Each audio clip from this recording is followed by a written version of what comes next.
The wealthy man brought his mistress to the wedding night, with the sole purpose of humiliating his pregnant wife, but as he entered the room, he felt his blood run cold in his veins. Something was about to happen, and he had no idea how to handle what he was about to find. The rain tapped against the floor-to-ceiling windows of the Winston Gallery like impatient fingers, creating a shimmering backdrop to Seattle's most exclusive art opening of the season. The space hummed with the quiet confidence of wealth. Champagne flutes clinked, designer heels clicked against hardwood floors, and hushed conversations about million-dollar acquisitions floated through the air. "I always said you belonged on this side of the exhibition," a voice murmured close to Dahlia Pierce's ear. She turned to find Martin Chen, her former mentor and gallery owner, gesturing toward a striking contemporary painting that commanded attention on the main wall. His silver hair caught the gallery lights as he leaned in conspiratorially. "Not just selling the art," he continued, "creating it, or at least curating your own collection." Dahlia smiled, the expression practiced and perfect, not quite reaching her amber eyes. At 32, she maintained the poise expected of Wesley Hammond's wife, her caramel hair styled in soft waves, her black designer dress accentuating her slender frame, and her smile never betraying the complex emotions beneath.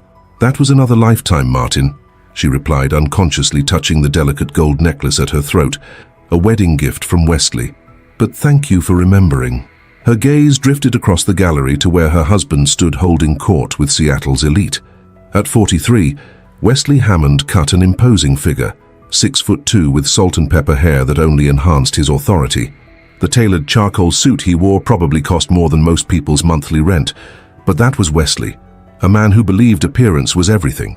Hammond Developments had transformed Seattle's skyline over the past decade, and Wesley had transformed his father's respectable real estate company into an empire. Everyone in the room knew it. He made sure of it. "He still doesn't know what he has in you," Martin said, following her gaze. Dahlia took a sip of sparkling water, no alcohol tonight, and deflected. "How's the new exhibition coming along? I heard you landed Yamazaki for the spring." Martin allowed the change of subject with a knowing look. "You still keep tabs on the art world. Interesting. Some habits are hard to break." 2 years ago, Dahlia had been the rising star of Seattle's contemporary art scene. As head curator at the prestigious Elliott Gallery, she discovered several breakthrough artists and had just secured her first international exhibition. Then she'd married Wesley Hammond. The pressure had been subtle at first. "I miss you when you're working late." Then, "These industry parties are important for our future." And finally, "My wife shouldn't have to work. What would people think of me?" Each comment delivered with Wesley's signature smile that didn't quite reach his glacier blue eyes. A waiter approached with another tray of champagne. Dahlia waved him off, her hand unconsciously drifting to her still flat stomach. 6 weeks along, their little secret for now. Well, hers and Wesley's and Dr. Sanjay's. "Are you feeling all right?" Martin asked, noticing the gesture. "Just tired." She smiled more genuinely this time. "End of winter blues, probably." Across the room, Wesley finally looked her way, a subtle signal that it was time to join him. Duty called. "Excuse me, Martin. Wonderful seeing you again." As Dahlia crossed the gallery floor, she noticed a striking redhead in a deep emerald dress lean in to whisper something in Wesley's ear. He laughed, a genuine laugh, his head tilting back slightly in a way Dahlia hadn't seen in months. "Ah, here she is," Wesley announced as Dahlia approached, his hand immediately finding the small of her back in a gesture of possessiveness rather than affection. "Senator Williams was just asking about the charity gala next month. We're looking forward to it," Dahlia replied automatically, extending her hand to the silver-haired politician. "And this is Brooke Mercer," Wesley continued, gesturing to the redhead. "My new executive assistant. She's been revolutionary for the office in just 3 months." Brooke's handshake was firm, her smile professional, but Dahlia didn't miss how the woman's green eyes lingered on Wesley a beat too long. "Dahlia Pierce Hammond," she introduced herself, emphasizing her hyphenated surname, something she knew irritated Wesley in public. "Lovely to meet you." "The pleasure's mine. Wesley talks about you constantly," Brooke replied, her voice smooth as honey. "He mentioned you used to be quite the force in the art world." "Used to be." The words stung more than they should. "Dahlia prefers to focus on our charitable foundation now," Wesley interjected before she could respond. "Speaking of which, Brooks, Did you confirm the venue for next week's board meeting? Already handled. The Collins Room at the Four Seasons, 3 p.m. Tuesday. I've prepared all the projections you requested and scheduled the call with the Singapore investors for 7 a.m. that morning. Wesley's approving nod sent an uncomfortable pang through Dahlia's chest. When was the last time he'd looked at her with that kind of appreciation? If you'll excuse us, Wesley said to the group, his hand still firmly on Dahlia's back. I see the Richardsons just arrived. Critical moment for that downtown development. As they navigated through the crowd, Dahlia felt Wesley's grip tighten slightly. You're quiet tonight, he observed, not looking at her as they walked. Just observing. That's my job at these functions, isn't it? To observe and support. Wesley's jaw tightened almost imperceptibly. Don't start, Dahlia, not here. I wasn't starting anything, she replied softly. I was answering your question. Before he could respond, they reached the Richardsons, a power couple whose shipping fortune made them potential investors in Wesley's new waterfront development. The mask slipped back into place, and the perfect couple performance resumed. 3 exhausting hours later, rain still falling steadily outside, Wesley guided their Tesla through Seattle's glistening streets. The Space Needle glowed in the distance, its reflection wavering in the wet pavement as they drove in silence toward their Belltown penthouse. The Miller account is secured, Wesley finally said, breaking the silence. $20 million in funding for the South Lake Union project. Tonight was productive. Dahlia stared out at the rain-streaked window. Congratulations. Your conversation with his wife helped. She mentioned you were delightful. His tone suggested this was high praise, a job well done. Dahlia took a deep breath. This was the moment she'd been waiting for, when Wesley was satisfied with business, pleased with their public performance. Perhaps now was the time to really discuss the pregnancy. Wesley, about the baby. His phone chimed with a text notification, cutting her off. Wesley glanced down at the screen, and Dahlia caught a flash of a name. Brooke. Sorry, this might be important, he said, picking up the phone and scanning the message. Something shifted in his expression, so subtle most would miss it, but Dahlia had spent 2 years studying the micro-expressions of this man, the slight softening around his eyes, the faint upturn at the corner of his mouth. Everything okay? She asked. Just work, he replied, setting the phone down without responding to the message. What were you saying about the baby? The moment had passed, taking Dahlia's courage with it. Nothing important, just thinking we should start planning the nursery soon. Wesley nodded absently, his thoughts clearly elsewhere. I'll have my assistant research some interior designers, someone who specializes in nurseries for clients like us. His assistant.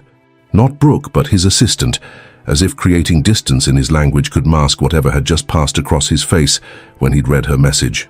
When they arrived home, the penthouse welcomed them with programmed warmth, lights automatically dimming to evening mode, the gas fireplace igniting as they entered the living room with its panoramic view of Elliott Bay.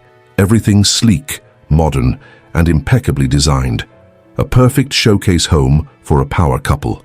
I'm going to shower, Wesley announced, already loosening his tie as he headed toward the master suite. Dahlia nodded, kicking off her heels and padding to the kitchen. She filled a glass with water and leaned against the marble countertop, closing her eyes for a moment. The quiet of the apartment pressed in around her. No roommates like she'd had during her gallery days. No colleagues calling with exciting news about upcoming exhibitions.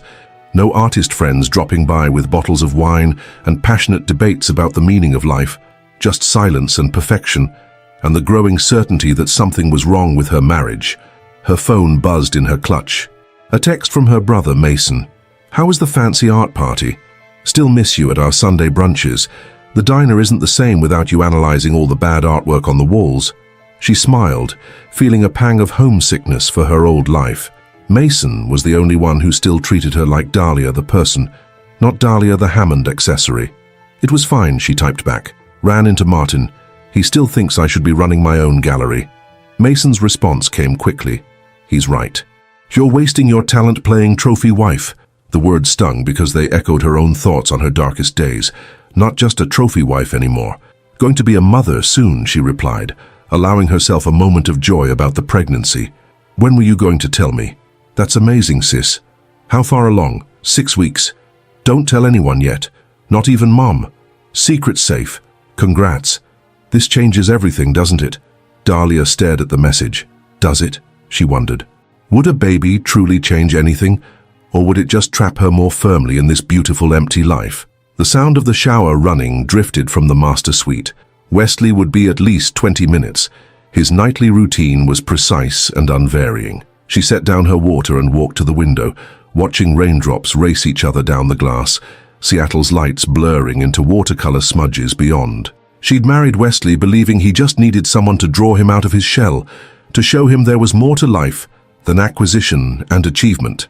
2 years later, she was the one who had changed, becoming quieter, more cautious, always weighing her words against his potential reactions. The shower stopped. Dahlia moved away from the window, preparing to resume her role in their carefully choreographed evening routine. As she passed the entryway, she noticed Wesley's phone on the console table where he'd placed it while hanging up his coat. The screen lit up with another notification. She shouldn't look.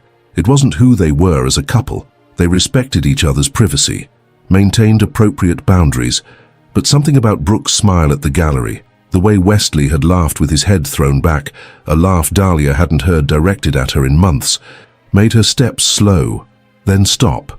One glance, just to quiet her growing unease. The notification preview was brief but unmistakable. Brooke Mercer. Can't stop thinking about last night. Same time tomorrow? The world seemed to tilt slightly beneath Dahlia's feet. She heard Wesley exit the bathroom, his footsteps moving around their bedroom. She stepped away from the phone, heart pounding, and moved toward the bedroom on autopilot. Her mind raced through possibilities. A late work meeting, a business dinner, an innocent explanation, but none of them explained the flush in Wesley's face when he'd read her earlier message, or the way Brooke had looked at him at the gallery. Dahlia paused at the bedroom doorway, watching as Wesley, now in silk pajama bottoms, typed something on his laptop. "Wesley," she said softly, "I was thinking, maybe we should do something special to mark this new chapter in our lives." He looked up, his expression unreadable. "What did you have in mind?" The words came to her suddenly, a test perhaps, or a lifeline. A vow renewal, something intimate but meaningful, to recommit to each other before the baby comes. Surprise flickered across his face, followed by something else. Calculation. He closed his laptop slowly. A vow renewal? After only 2 years of marriage? Not because anything's wrong, she added quickly, watching his reaction carefully, but because everything's about to change, in a good way. I thought it might be nice to reaffirm what we mean to each other before we become 3 instead of 2. Wesley was silent for a long moment, his expression inscrutable. Finally, he smiled, that perfect public smile that never quite reached his eyes. "If that would make you happy, then of course, we'll renew our vows." "Really?" The easy agreement surprised her. "Really?" He reopened his laptop. "When were you thinking?" "Soon. Before I start showing. Maybe in a month." He nodded, already returning his attention to the screen. "Have Margot coordinate with my assistant on the details." His assistant, not Brooke. Never Brooke, when speaking to Dahlia. "I will," she said, turning toward the bathroom to begin her own nightly routine. Behind her, Wesley's phone chimed again from the entryway. She heard him pause his typing, listening. After a moment, he said casually, "Would you mind bringing my phone? I'm expecting an email from the Tokyo investors." Dahlia's hand froze on the bathroom doorknob. "Sure," she replied, her voice sounding foreign to her own ears. She retrieved the phone, careful not to look at the screen, and placed it on the nightstand beside him. Their fingers brushed briefly during the exchange, a touch that once would have sparked something between them, but now felt as empty as the smile he gave her. "Thank you," he said, immediately checking the notification. Dahlia slipped into the bathroom and closed the door. She stared at her reflection in the mirror, the perfect hair now slightly mussed, the designer dress now slightly wrinkled, the practiced smile now completely absent. Her hand drifted to her stomach. "It's just you and me, little one," she whispered to her unborn child. "But I'm going to fix this. Somehow." In the bedroom, Wesley Hammond typed a response to Brooke's latest message. "Can't tomorrow, need to discuss something important. Lunch at the usual place, 1 p.m. Then, calculating as always, he added, "Dahlia wants to renew our vows. Might be perfect timing for our situation." He hit send, then deleted the message thread entirely before setting his phone aside. Beyond the bathroom door, he could hear the water running as Dahlia began her shower. Wesley smiled to himself. A genuine expression that transformed his handsome face into something harder, colder. A vow renewal. It couldn't have been more perfect if he'd planned it himself. "It's getting risky," Brooke said, her voice barely above a whisper as she traced her fingernails down Wesley's bare chest. The afternoon light filtered through the blinds of the downtown hotel suite, casting striped shadows across the rumpled sheets. "That text I sent last night was deleted immediately," Wesley finished, checking his watch. "Besides, Dahlia suspects nothing. She's too wrapped up in baby plans and this ridiculous vow renewal idea." Brooke propped herself up on one elbow, her red hair spilling over her shoulders. "Vow renewal? You can't be serious. Her idea, not mine." Wesley's laugh was cold, but potentially useful. "How so?" He sat up, reaching for his shirt. "The timing couldn't be better. If we're careful, it creates the perfect opportunity." Brooke's eyes narrowed with understanding. "You mean I need out before the Wilson deal collapses completely," Wesley said, his voice hardening as he buttoned his shirt. "The SEC is already asking questions about the South Lake Union financing. If Dahlia and I are still married when it all comes crashing down, she'd be entitled to half of everything," Brooke finished. "Exactly. And while half of everything sounds fine now, half of nothing, or worse, half of my debt is unacceptable." He checked his reflection in the mirror, adjusting his tie. "I need to control how this ends." Brooke slid out of bed, unabashedly naked as she walked to where he stood. "And where do I fit into this plan of yours?" Wesley turned, his eyes traveling down her body appreciatively. "Right where you've always been, by my side, helping me rebuild once this is over." He pulled her close. "Hammond Developments will survive this temporary setback, and when it does, we won't have to meet in hotel rooms anymore." Brooke smiled against his mouth as he kissed her. "So, what's the plan for this vow renewal?" "I'm still working out the details," he replied, "but it involves giving Dahlia exactly what she thinks she wants, and then taking it all away in the most devastating way possible." "Sounds cruel even for you," Brooke observed, though her tone suggested admiration rather than judgment. "Necessary," he corrected. "I need her to file for divorce in a state of emotional distress.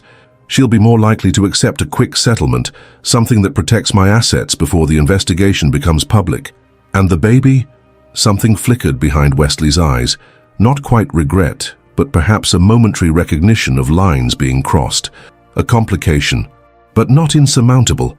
Dahlia sat in the waiting room of Dr. Sanjay's office, her hands clasped tightly in her lap. The slight spotting this morning had sent a wave of panic through her that hadn't subsided even after the nurse assured her it could be normal. "Mrs. Hammond," the nurse appeared at the doorway. "Dr. Sanjay will see you now." Dahlia followed her down the hallway, checking her phone one more time. No response from Wesley. She had left 3 messages. The first casual, just informing him of the appointment. The second increasingly worried after the spotting started. And the third from the doctor's parking lot, her voice tight with unshed tears. Dr. Sanjay's kind face showed concern as she entered. "Dahlia, how are you feeling now?" "Scared," she admitted. "Is everything okay?" The doctor gestured for her to sit. "Your HCG levels are still rising appropriately, which is good news. The ultrasound showed a strong heartbeat, but I am concerned about your blood pressure. It's quite elevated. Is that dangerous for the baby?" "It can be, if it persists. I'd like to discuss some stress management techniques and possibly consider medication if things don't improve." Dr. Sanjay studied her face. "What's been going on in your life recently? Any significant stressors?" Dahlia laughed hollowly. "Other than suspecting my husband might be having an affair while I'm pregnant with his child, nothing much." Dr. Sanjay's expression remained professionally neutral. "I see. And have you discussed these concerns with him?" "Not yet," Dahlia admitted. "We're planning a vow renewal ceremony next month. I thought maybe—" She trailed off, realizing how naive it sounded. "You thought it might bring you closer." Dahlia nodded, embarrassed. "Dahlia, Doctor, Sanjay said gently, "I'm your doctor, not a marriage counselor. But as someone concerned with your health and your baby's health, I need to be direct. Emotional stress can have very real physical consequences during pregnancy. Whatever's happening in your marriage needs to be addressed one way or another." The doctor's words stayed with Dahlia as she left the clinic, stepping out into Seattle's perpetual spring drizzle. She opened her umbrella mechanically, her mind racing with questions she wasn't sure she wanted answered. Her phone rang. Mason, not Wesley. "Hey," she answered, trying to sound normal. You okay? You sound off. Mason had always been able to read her, even without seeing her face. It was what made him such an effective detective. Just tired. Doctor's appointment ran long. Everything all right with the little nugget? Dahlia smiled at his nickname for the baby. Doctor says the heartbeat is strong. My blood pressure's a bit high, though. Wesley stressing you out again? The edge in Mason's voice was unmistakable. Mason, don't start. I'm just saying, ever since you married him, I know what you're just saying, she interrupted. You've been just saying it for 2 years. A pause. Sorry, sis. Not trying to make things harder. How about I make it up to you? Coffee at Elm Street Bakery. They still have those ridiculous maple scones you like. The thought of her old neighborhood haunt brought an immediate pang of nostalgia. Can't today, meeting with the event planner for the vow renewal. Vow renewal? After 2 years? Is that even a thing? It is now, she replied, hearing the defensiveness in her voice. It's important to me, Mason. Another pause. Okay, I'm here if you need anything. Literally anything, anytime. After hanging up, Dahlia checked her messages again. Still nothing from Wesley. She sent a simple text. Baby is fine. Doctor says I need to reduce stress. Meeting Vivian about the ceremony at 2. The response came almost immediately, as if he'd been waiting for a different message to end before responding to hers. Good news. Tied up in meetings all afternoon. You handle the details. No question about her health, no offer to join her, no acknowledgement of her earlier worried messages. Just permission to proceed with planning the ceremony he clearly had no interest in. Dahlia pocketed her phone and straightened her shoulders. If Wesley wouldn't fight for their marriage, she would have to do it for both of them, for all 3 of them. Mason Pierce stared at the financial reports spread across his desk, a deep frown etching lines into his forehead. What had started as casual research into his brother-in-law's business dealings had evolved into something much more concerning over the past week. Are you still obsessing over Hammond? Detective Alvarez asked, setting a coffee on Mason's desk. Something's not right with the South Lake Union project, Mason replied, not looking up. Look at these investment figures versus the reported construction costs.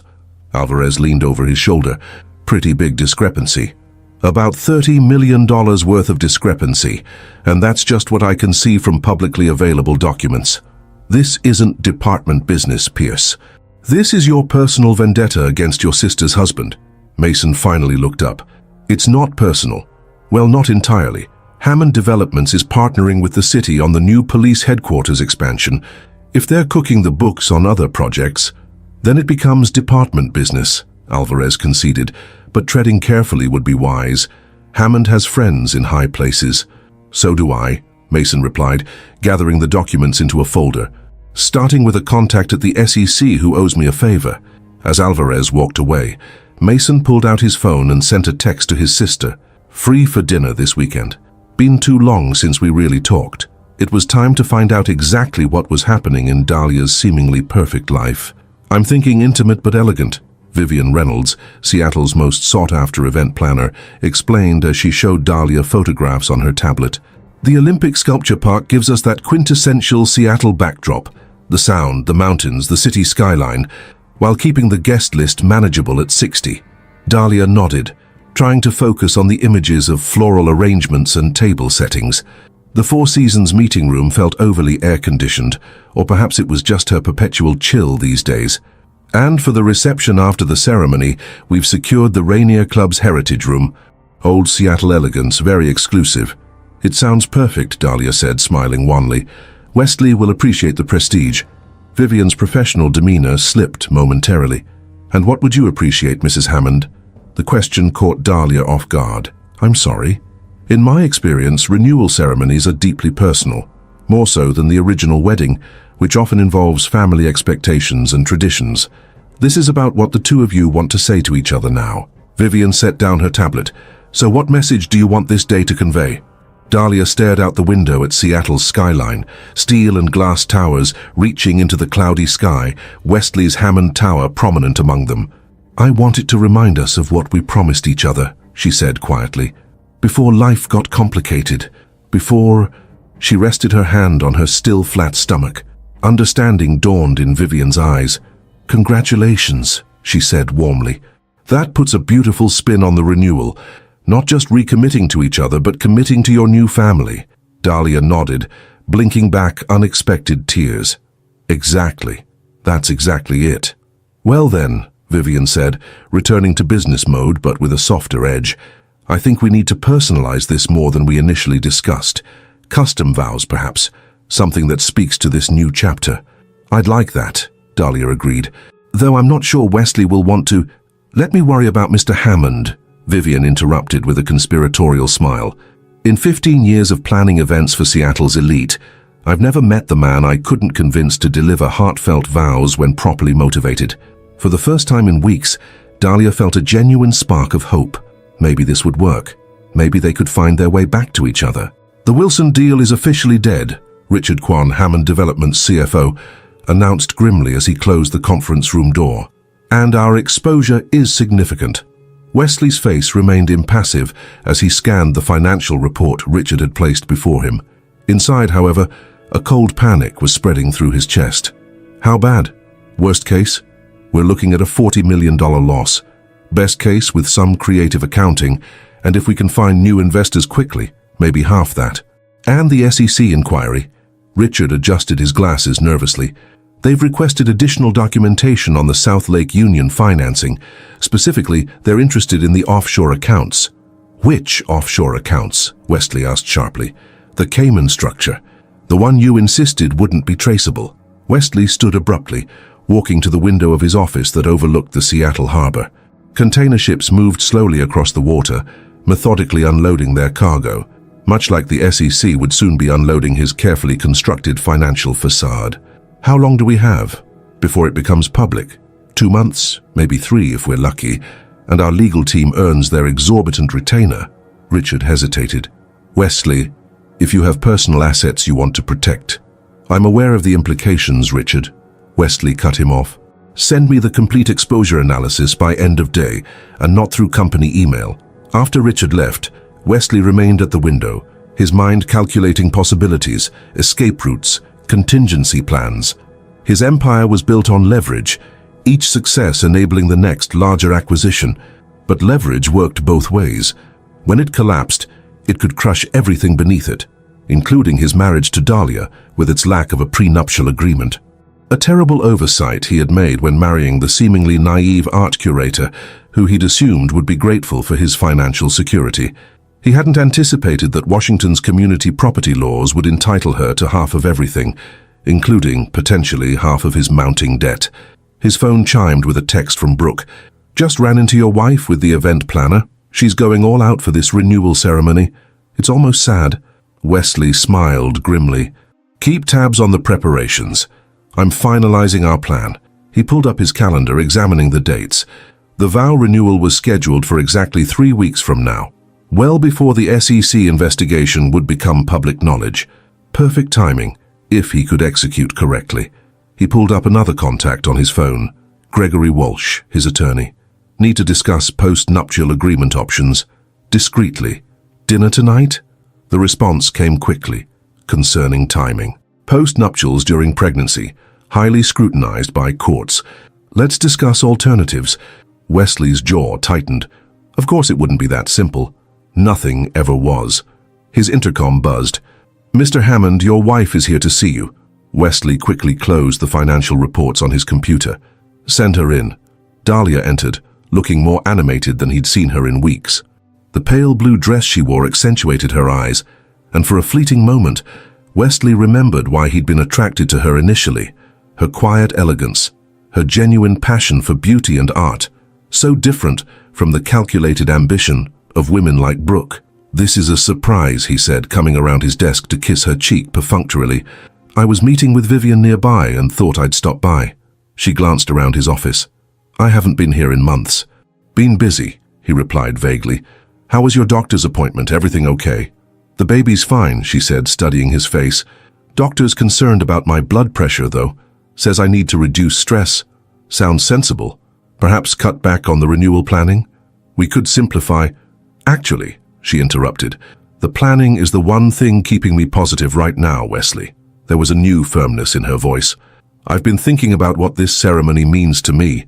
To us. Wesley gestured for her to sit on the sleek leather sofa against the wall. Oh? It's not just about recommitting to our marriage, it's about committing to our future. As a family, she placed a hand on her stomach. I think we should write our own vows. Something that reflects where we are now, not where we were 2 years ago. Wesley controlled his expression carefully. Personal vows would make what he was planning even more devastating. If that's what you want, it is. She hesitated, then added, I also thought, maybe after the ceremony we could take a few days, just the two of us. The doctor said a baby moon would be good before I get too far along. A private getaway would complicate his plans considerably. Let's see how the Hammond Tower project timeline looks closer to the date, he hedged. Disappointment flickered across her face, but she nodded. Of course, work comes first.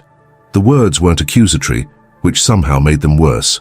She had simply accepted his prioritization of business over their marriage as an immutable fact. Dahlia, he began, not entirely sure what he intended to say.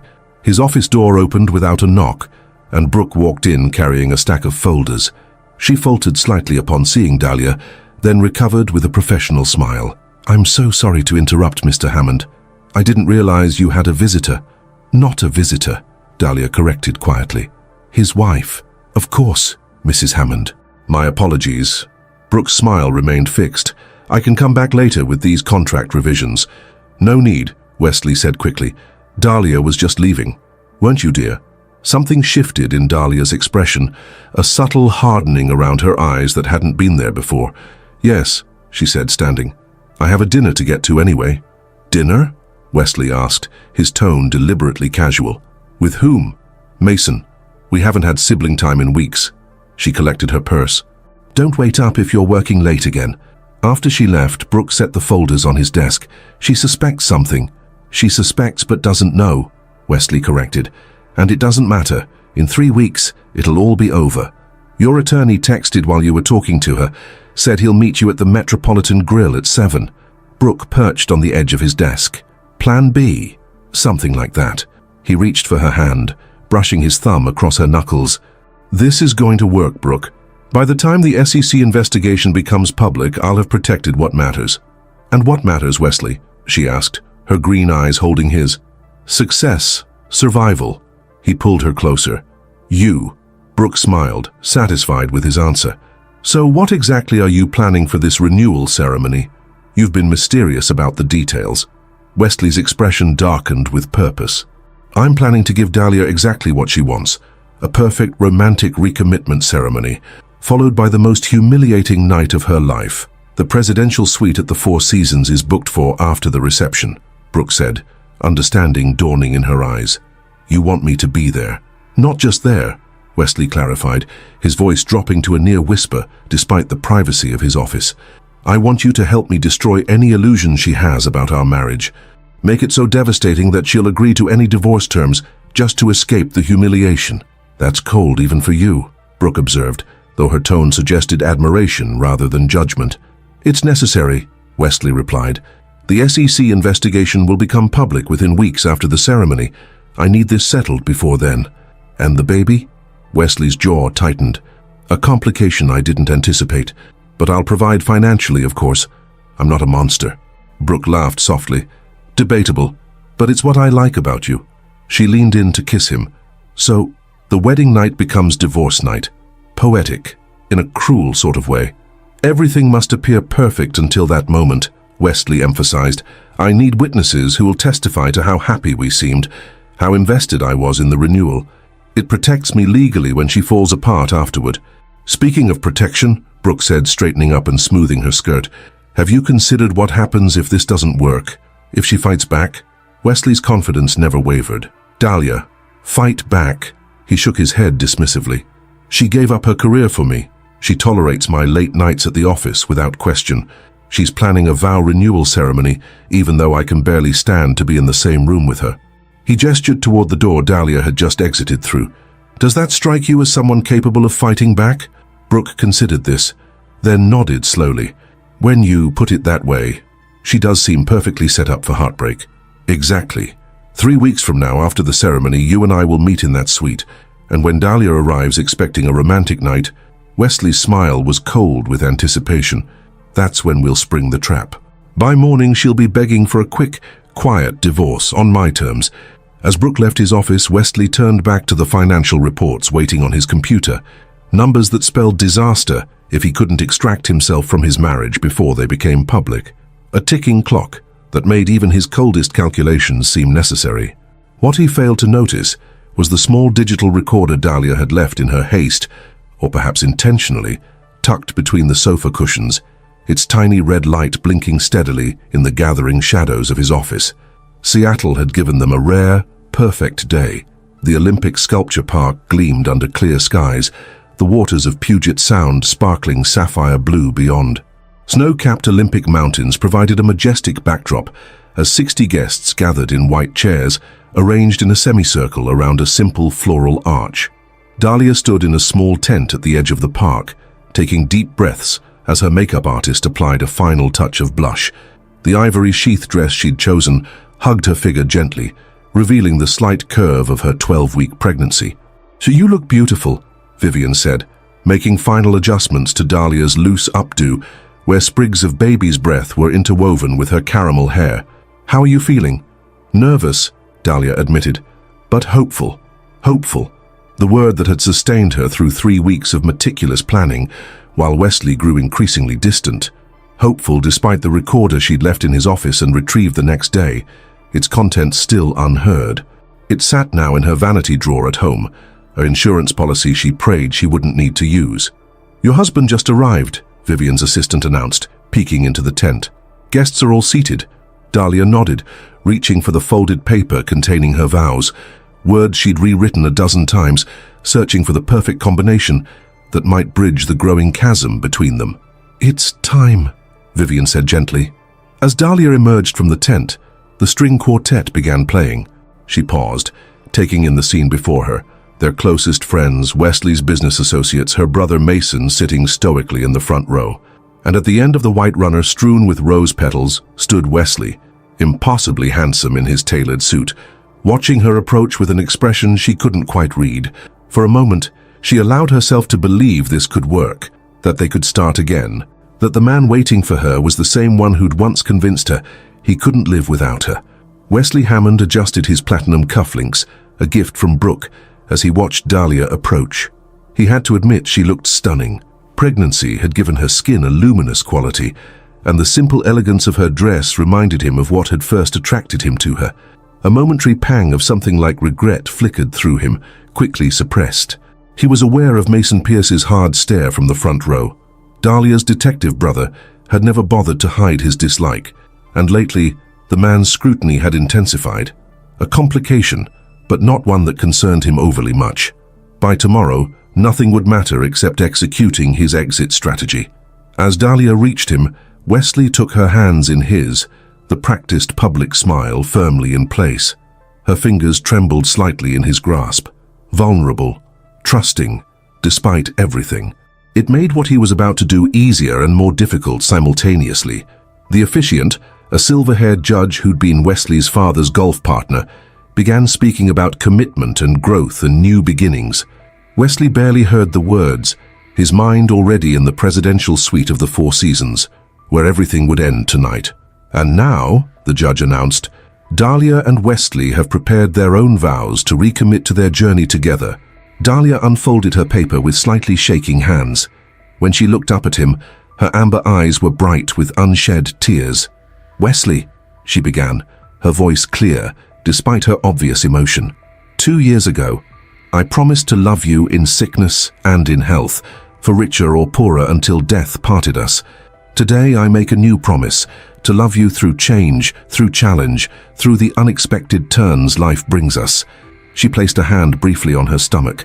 "When I met you, I thought I knew exactly who I was and what I wanted.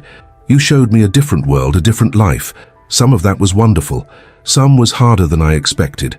A ripple of uncomfortable awareness passed through the guests. This wasn't the bland, pleasant renewal speech they'd anticipated. "I stand here today choosing us. Not the perfect image we show the world, but the real, complicated, sometimes messy us. I choose to fight for what we could be. I choose to believe that what brought us together is stronger than what has pulled us apart." Her voice caught slightly. "I choose to trust that the father of our child is the man I believed in 2 years ago. The man I still believe in, despite everything." Wesley felt coldness spreading through his chest, despite everything. What exactly did she know? Mason Pierce shifted in his seat, the manila envelope beneath his jacket growing heavier with each word of his sister's raw, honest vows. The securities fraud investigation had accelerated dramatically in the past 48 hours. What had begun as his personal inquiry had transformed into a full federal case when the SEC discovered the extent of the Hammond Development's financial shell game. He glanced at his watch. The FBI agents were waiting for his signal, a text that would bring them to the Rainier Club reception. But seeing Dahlia so vulnerable, so publicly committed to salvaging her marriage, made him hesitate. Perhaps it would be kinder to wait until tomorrow, to let her have this one night of hope before her world collapsed. His phone vibrated silently in his pocket. A text from Agent Lerner, Hammond's CFO, talking. "Need to move tonight. Your call on timing." Mason looked up as Wesley began his vows, his smooth, practiced voice carrying across the sculpture garden. "Dahlia," Wesley began, his voice perfectly modulated to project sincerity. "When we met, I saw something in you that I'd never found before. A genuine appreciation for beauty, for meaning beyond material success." He watched her eyes soften and knew his calculated words were having the desired effect. This was what Dahlia wanted to hear. Acknowledgement of her influence on him, validation of her sacrifice in giving up her career. "These past 2 years have changed us both," he continued. "And now we face the greatest change of all." He placed his hand gently over hers on her stomach, aware of the photographer capturing the moment. "I stand here today reaffirming my commitment to you and to our child, to creating a future built on honesty, trust, and mutual respect." The irony of his words wasn't lost on him. In less than 6 hours he would destroy everything he was promising, but the witnesses would remember this moment. Wesley Hammond, devoted husband, publicly committing to his pregnant wife. It would serve him well when the divorce proceedings began. "Whatever challenges come our way," he concluded, "we will face them together. This I vow to you, today and always." As he slipped the new diamond eternity band onto her finger, an extravagant gesture that had been Brooke's idea, ironically, Wesley saw tears spill onto Dahlia's cheeks. The judge pronounced them renewed in their commitment, and the guests erupted in applause as Wesley leaned in to kiss her. For one disconcerting moment as their lips met, he was transported back to their first kiss. Her genuine passion, her unhesitating trust. A fleeting sense of loss swept through him, immediately buried under the weight of necessity. Sentimentality was a luxury he couldn't afford, not with the SEC closing in. The Rainier Club reception glittered with old Seattle money and new tech wealth. Crystal chandeliers cast warm light over the heritage room's oak-paneled walls as waiters circulated with champagne and Northwest-inspired canapés. Dahlia accepted congratulations from guests, Wesley's hand resting possessively at the small of her back. His touch, once comforting, now felt like a brand, hot and confining. His vows had been perfect, exactly what she'd hoped to hear. Too perfect, perhaps. The practiced cadence, the careful word choice. It felt like one of his business presentations, meticulously crafted for maximum impact. She excused herself to the ladies' room, needing a moment alone. Once inside the elegant powder room, she leaned against the marble counter, examining her reflection. The hopeful bride staring back at her seemed like a stranger. The door opened and Vivian slipped in. "Everything okay? You seemed overwhelmed out there." "Just emotional," Dahlia managed. "Pregnancy hormones." Vivian's experienced eyes missed nothing. And, Dahlia hesitated. "Did his vows seem rehearsed to you? Like he was performing?" The event planner's hesitation was answer enough. "Wesley is a public figure. He's accustomed to speaking for effect. That's a diplomatic way of saying yes," Dahlia observed with a sad smile. "The car will be ready at 9 to take you both to the Four Seasons," Vivian said, changing the subject. "I've personally overseen the suite preparations. It's absolutely stunning. Thank you." Dahlia touched up her lipstick, armoring herself to return to the reception. "For everything." As she re-entered the heritage room, she spotted Mason in deep conversation with Wesley, both men looking tense despite their social smiles. She moved toward them, catching the tail end of their exchange. "Just making conversation," Mason was saying. "Financial regulations must keep you busy these days." "Always," Wesley replied smoothly. "But tonight isn't about business, is it, Mason? It's about family." He emphasized the word slightly, a subtle reminder that they were at least legally related. Absolutely, Mason agreed, his smile not reaching his eyes. He turned to Dahlia, his expression softening. There's my beautiful sister. Can I steal you for a dance? On the dance floor, Mason held her carefully, as if she might break. You okay, doll? Fine, she replied automatically. Why wouldn't I be?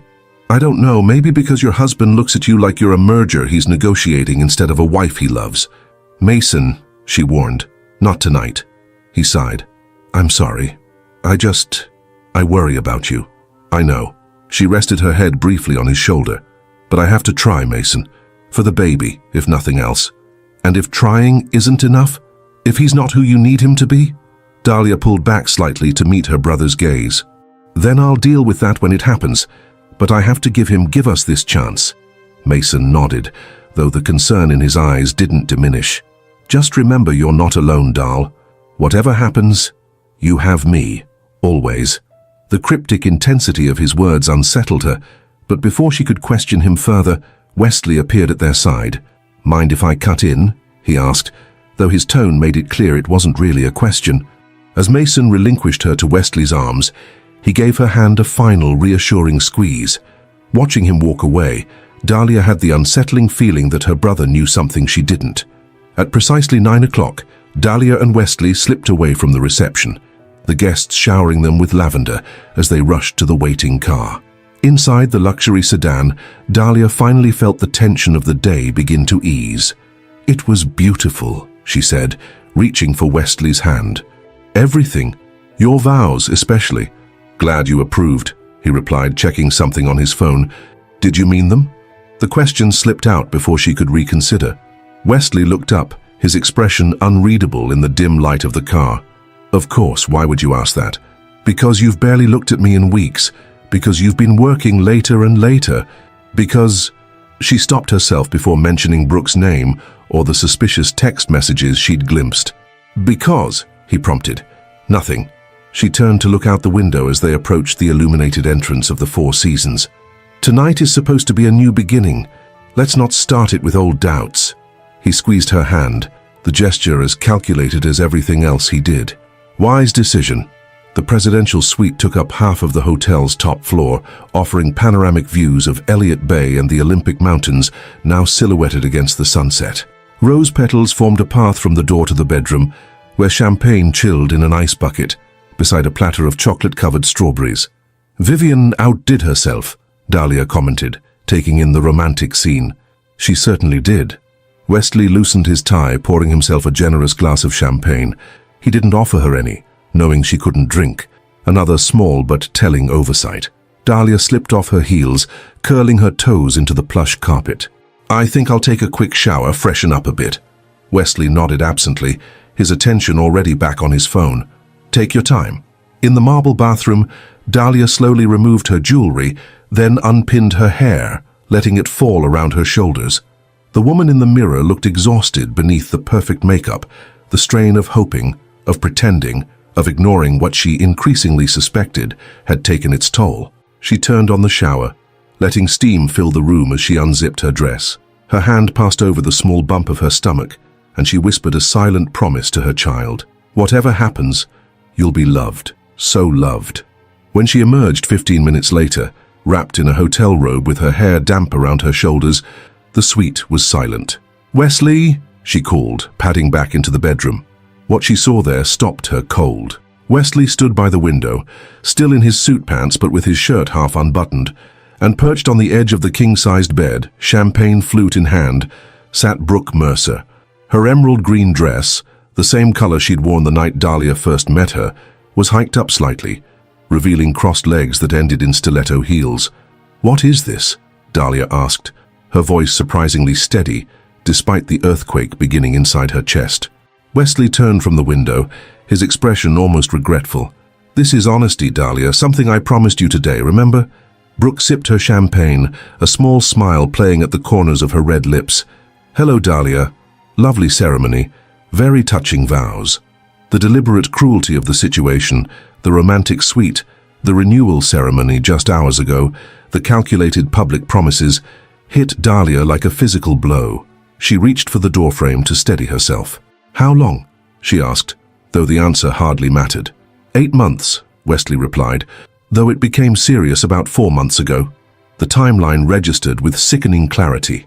"When I got pregnant," Wesley shrugged, the gesture so dismissive it sent a surge of anger through Dahlia's shock. "Approximately. And this?" She gestured at the suite, the roses, the remnants of the day. "What was all this, some elaborate joke at my expense?"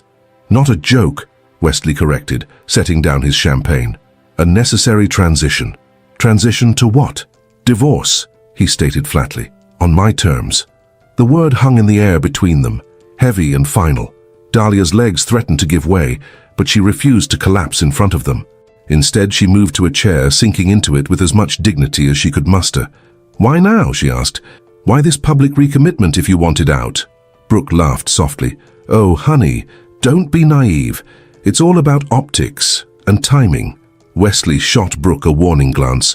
"What Brooke means is that I wanted to be fair to you, to give us one last chance." "That's a lie," Dahlia said quietly. "This was never about giving us a chance. This was about humiliating me, making me the villain in our story when I inevitably fall apart and file for divorce after finding you with her." She nodded toward Brooke. "What I don't understand is why the elaborate setup. Why not just tell me you wanted out?" A flicker of something, discomfort, guilt, crossed Wesley's face. "It's complicated." "No, it's really not," Dahlia countered, a strange calm settling over her as pieces clicked into place. "Unless there's something else, something you're not telling me." Wesley and Brooke exchanged a look that confirmed Dahlia's suspicion. There was more to this cruelty than simple infidelity. "The business," she guessed. "Something's wrong with Hammond Developments, isn't it?" Wesley's expression hardened. "You don't know what you're talking about, don't I?" Dahlia stood slowly, finding strength in her growing anger. "I may have given up my career for you, Wesley, but I didn't give up my brain. You're in trouble, serious trouble, and you need me to file for divorce before it becomes public. That's it, isn't it?" "She's smarter than you give her credit for," Brooke observed, an edge of nervousness creeping into her voice. "You didn't mention that part." "Shut up, Brooke," Wesley snapped. Then, regaining his composure, he turned back to Dahlia. "There are some financial irregularities being investigated. Nothing serious, but potentially complicated. Complicated enough that you orchestrated this entire charade to manipulate me into a quick, quiet divorce," Dahlia concluded. "So I'd be so hurt, so humiliated, that I'd agree to whatever terms you offered just to escape." "It would have been better for everyone," Wesley insisted, "including our child." The mention of their baby from the lips of a man who had just revealed himself to be a complete stranger sent a wave of protective fury through Dahlia. "Don't you dare bring our child into this. Don't you dare pretend any of this was for anyone but yourself." "Be reasonable, Dahlia," Wesley said, his tone shifting to the one he used for difficult business negotiations. "I'm willing to be generous in the settlement. More than generous, but I need this handled quickly and discreetly. Before the irregularities become public," she said, making air quotes around the euphemism. "Before whatever you've done catches up with you." "Precisely." He seemed almost relieved that she understood. "So we can agree to terms tonight, have the papers drawn up tomorrow and—" "No," Dahlia interrupted, the word sharp and definitive. "No?" Wesley's confident expression faltered. "No," she repeated, stronger this time. "I'm not agreeing to anything tonight, or tomorrow, or until I know exactly what irregularities I might be implicated in as your wife." Brooke stood, setting down her champagne glass with a sharp clink. "This isn't going as planned, Wesley. She's not falling apart." "She will," he replied coldly, "when she realizes the alternative." "And what's that?" Dahlia asked, chin lifted in defiance. "If you don't agree to my terms, if you drag this out, fight me on this." Wesley's voice dropped to a menacing register Dahlia had never heard before. "I'll make sure you get nothing, not financial support, not custody, nothing. I have resources you can't imagine, Dahlia. Lawyers who will tie this up for years. By the time it's over, our child will barely remember you." The threat sent ice through Dahlia's veins, but she refused to show fear. "You'd use our child as leverage? To protect yourself?" "I'd do whatever necessary to protect what I've built," he corrected. "The question is whether you want to be reasonable or foolish about this." Before Dahlia could respond, a sharp knock came at the suite door. 3 hard raps that echoed with authority. Wesley frowned. "Are you expecting room service?" "No," Dahlia replied, equally confused. The knocking came again, louder this time, followed by a voice that chilled Wesley's blood. "Federal agents! Open the door!" Brooke's face drained of color. "Wesley, what?" "Don't panic," he hissed, though his own composure was cracking. "It's probably just—" The knocking became pounding. "Hammond, open the door now or we will break it down!" Dahlia moved toward the door, but Wesley grabbed her arm, fingers digging painfully into her skin. "What did you do?" he demanded, panic making his voice shake. "Nothing," she replied honestly. "This isn't my doing." As the pounding continued, realization dawned in Wesley's eyes. "Mason," he spat, "your brother did this." In that moment, as federal agents began the process of breaking down the door of the presidential suite, as Brooke frantically gathered her purse and phone, as Wesley's carefully constructed world began to collapse around them, Dahlia felt a strange sense of liberation. "I think," she said quietly, pulling her arm from his grasp, "that your irregularities caught up with you sooner than you expected." The door burst open, revealing 4 agents in dark suits, their badges held aloft. "Wesley Hammond," the lead agent announced, "you're under arrest for securities fraud, wire fraud, and tax evasion." Behind them stood Mason, his expression grim but vindicated as he met his sister's eyes across the chaos of the suite. "You knew," Wesley accused Dahlia, as agents moved to handcuff him. "You planned this with him." "No," she replied, with a calm she didn't know she possessed. "But I'm not sorry it happened." As the agents recited Wesley's rights and began searching the suite, as Brooke was separately questioned in a corner, Dahlia walked to the window. Seattle sparkled below, the same city she'd always known, but somehow entirely different now. Like her life, recognizable in its outlines but transformed in an instant by the truth she'd suspected but hadn't wanted to face. Mason approached her carefully. "I'm sorry it had to be tonight. After the ceremony. We couldn't wait any longer." "How bad is it?" she asked, not turning from the window. "Bad," he admitted. 30 million in investor funds misappropriated. Offshore accounts. False statements to the SEC. Dahlia nodded, absorbing the information with surprising steadiness. "And I'm his wife with no prenup." "Yes," Mason confirmed. Which means I could be implicated," she finished, "or at least entangled in the financial fallout." Behind them, Wesley was being led toward the door in handcuffs, his face a mask of cold fury. He paused as they passed Dahlia. "You'll regret this," he said quietly. "When it's all over, you'll have nothing. Remember that." Dahlia turned to face him fully, one hand resting protectively on her stomach. "No, Wesley, I'll have something you never truly valued. I'll have myself." As the agents led him away, as the door closed behind them, Dahlia sank onto the window seat, the adrenaline that had sustained her beginning to ebb. The presidential suite, meant to be the setting for their romantic reconciliation, then co-opted as the stage for her humiliation, now felt like a strange liminal space. Not quite the end of her old life, not quite the beginning of her new one. "What happens now?" she asked her brother, who sat beside her, his solid presence the only familiar thing in her rapidly shifting world. "Now," Mason said gently, taking her hand, "we get you home. And tomorrow, we start figuring out the rest." As they left the suite, Dahlia paused at the doorway, looking back at the scattered rose petals, the champagne gone flat in abandoned glasses, the rumpled bed where Brooke had sat with such calculated insolence, the scene of the last act of her marriage. "Goodbye, Wesley," she whispered to the empty room. It wasn't just farewell to her husband, but to the woman she'd been with him, the compliant, hopeful, willfully blind wife who'd surrendered her identity piece by piece. That woman had died tonight in this suite. Who would rise from her ashes remained to be seen. The fluorescent lights of the FBI's Seattle field office buzzed overhead as Dahlia sat across from Special Agent Diana Lerner. 3 days had passed since Wesley's arrest. 72 hours that felt like both an eternity and an instant. "Mrs. Hammond, I want to be clear," Agent Lerner said, tapping her pen against a thick folder. "You're not a suspect in our investigation, but as his spouse with joint financial accounts and assets, you're in a unique position to help us understand the full scope of your husband's activities." Dahlia nodded, her hands resting in her lap. The navy blue blazer she wore, one of the few professional items she still owned from her curator days, felt like armor against the clinical scrutiny of the federal agents. "I understand. And it's Pierce. I'm using my maiden name again." Agent Lerner made a note. "Miss Pierce, then, when did you first suspect your husband was engaged in financial impropriety?" "I didn't," Dahlia admitted. "Not specifically. I knew something was wrong in our marriage, obviously.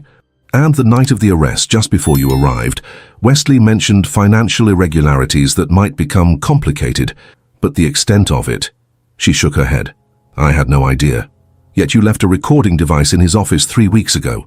Dahlia's eyes widened. "How did you..." "Your brother mentioned it during his interview. We'd like to hear that recording." "I never listened to it," Dahlia confessed. "I was afraid of what I might hear." "It's still in my vanity drawer at home." Agent Lerner nodded to a colleague who made a note. "We'll need that recording, Miss Pierce. It could be material evidence." "Of course. Now, about the offshore accounts." "I don't know anything about offshore accounts," Dahlia interrupted. "Wesley handled all our finances. He gave me an allowance each month for household expenses and personal spending. Everything else was..." She stopped, a realization dawning. "Everything else was his domain. He insisted on it. That arrangement didn't strike you as unusual, given your joint assets?" A flush of embarrassment crept up Dahlia's neck. "At the time, I saw it as, I don't know, traditional. He framed it as taking care of me, relieving me of financial worries." She laughed bitterly. "I was so focused on trying to salvage our emotional connection that I never questioned the financial control." Agent Lerner's expression softened slightly. "You'd be surprised how common that is, Ms. Pierce, even among highly educated, independent women." The interview continued for another hour. Questions about properties she might have visited, business associates who came to their home, documents she might have signed. Through it all, Dahlia felt a growing sense of unreality, as if they were discussing someone else's life. When it was finally over, she found Mason waiting in the lobby, his detective's badge visible on his belt as he paced the floor. "Are you okay?" he asked, studying her face. "Physically or emotionally?" She attempted a smile that didn't quite materialize. "Because physically I'm exhausted and hungry.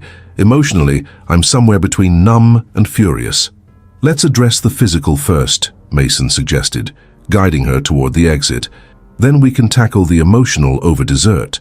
At a quiet cafe several blocks from the federal building, Dahlia picked at a sandwich while Mason briefed her on what he'd learned. "The investigation has been underway for months," he explained. "The SEC noticed irregularities in Hammond Development's financial reporting last fall. They brought in the FBI when they discovered evidence of wire fraud across state lines." "And you knew all this time?" Mason's expression turned sheepish. "Not initially. I started looking into Wesley about 6 weeks ago, after that dinner when you seemed so diminished. I've never seen you like that, Dahl. It scared me. Why didn't you tell me what you found?" "Would you have believed me?" he asked gently.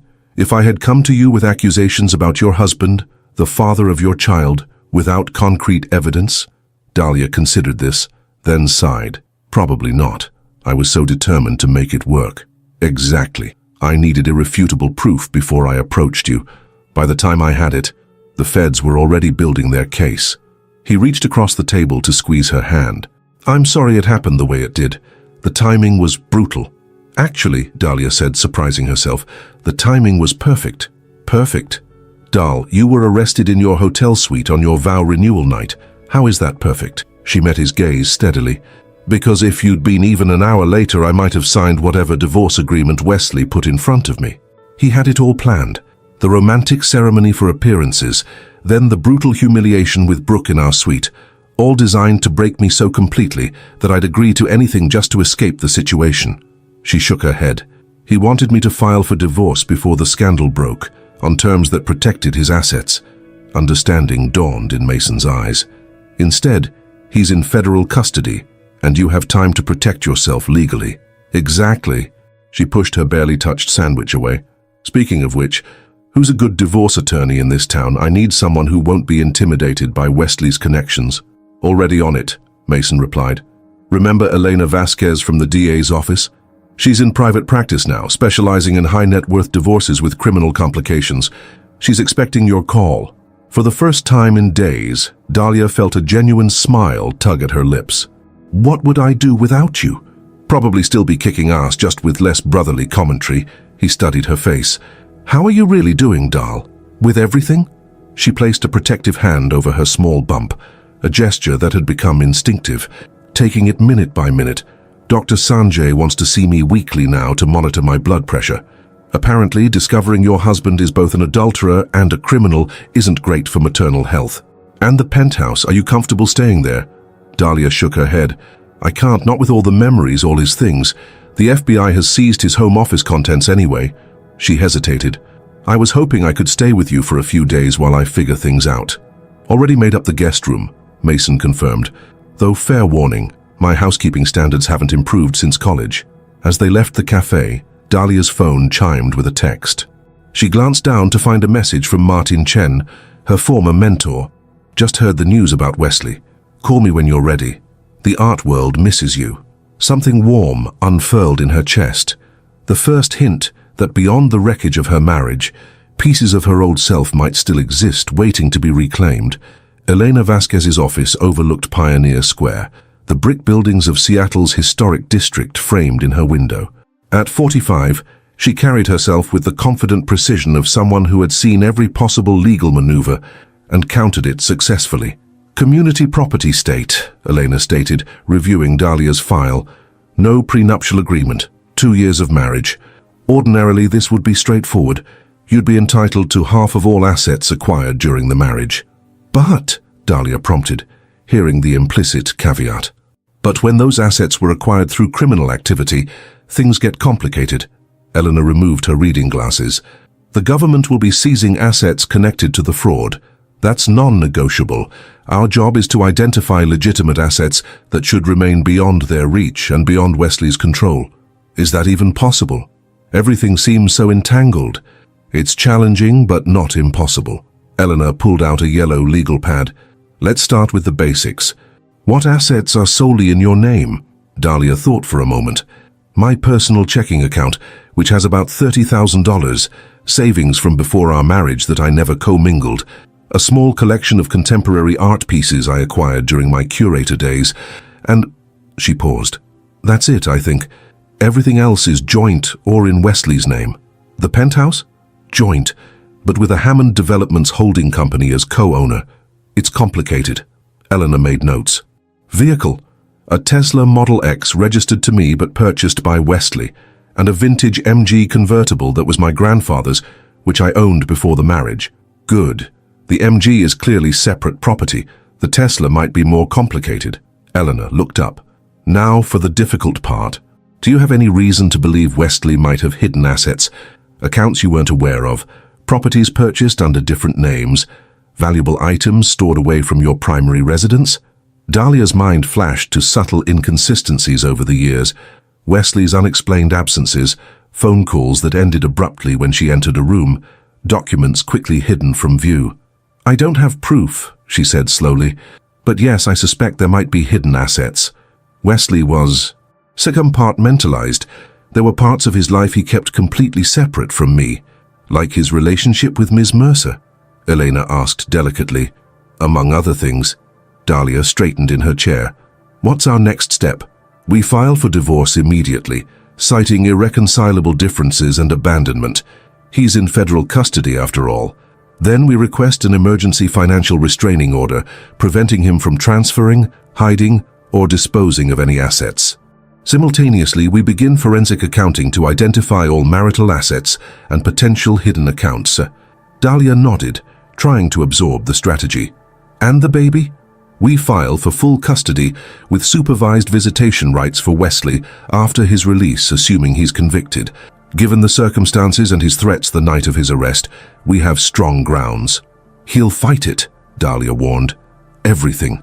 He's not someone who accepts defeat. Elena's smile was grim and confident. Neither am I, Miss Pierce, neither am I. The gallery was closed to the public, but Martin Chen unlocked the door when he saw Dahlia approaching. 6 weeks had passed since Wesley's arrest. 6 weeks of legal meetings, FBI interviews, and doctor's appointments. Her pregnancy now showed clearly beneath her loose blouse, 16 weeks of new life growing despite the chaos surrounding it. You look good, Martin said, embracing her carefully. Pregnancy suits you." "Liar," she replied with a small smile. "I look exactly like what I am, a woman whose life exploded spectacularly in public." "Nonsense," he countered, leading her through the gallery. "You look like someone emerging from a storm, a bit windblown perhaps, but intact." They settled in his office, a cluttered space filled with art books, exhibition catalogues, and the gentle scent of Earl Grey tea, which he prepared from a small electric kettle. "So," he said, handing her a cup, "you're ready to talk about coming back." Dahlia blinked in surprise. "I didn't say that. You didn't have to. Why else would you be here?" He settled into his chair. "The Hammond scandal has been front-page news for weeks. Your soon-to-be ex-husband's face is on every business section in the country, and yet here you are, in an art gallery, looking more alive than you have in 2 years. She sipped her tea, buying time to consider his observation. "I do miss it," she finally admitted. "The art world, the sense of purpose, creating something meaningful instead of just existing as someone's wife." "Then come back," Martin said simply. "Not necessarily here, I know you've outgrown us, but somewhere. The Elliott Gallery has been floundering since you left, or the new contemporary space opening in Capitol Hill, or—" he hesitated. "Or," she prompted. "Or start your own," he suggested, watching her face carefully. "You always had an exceptional eye, Dahlia, and connections throughout the industry. Seattle could use a gallery with your sensibility, something that bridges traditional and emerging artists, that makes contemporary art accessible without dumbing it down." The idea landed like a stone in still water, ripples of possibility expanding outward. "Martin, I'm 5 months pregnant and in the middle of a high-profile divorce from a man facing federal charges. Hardly the ideal time to launch a business venture. On the contrary," he countered, "it's precisely the right time. You need to reclaim your identity, your passion, and frankly, the art world loves a good comeback story." Dahlia laughed despite herself. "So I'm a comeback story now?" "You could be," he said, his expression turning serious. "That's entirely up to you." As she left the gallery an hour later, business plan templates and potential space listings tucked into her bag, Dahlia felt something she hadn't experienced in months, a sense of possibility, of forward momentum.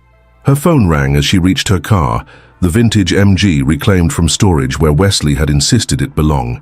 Elena Vasquez's name flashed on the screen. "Ms. Pierce, we've found something interesting," her lawyer said without preamble. "Our forensic accountant discovered a property in the San Juan Islands, purchased 3 years ago through a shell company. Officially, it belongs to a corporation registered in the Cayman Islands, but the beneficial owner appears to be your husband." "I've never heard of any island property," Dahlia said, frowning. "That's what makes it interesting. It was purchased before your marriage, but maintained with funds that would constitute marital assets.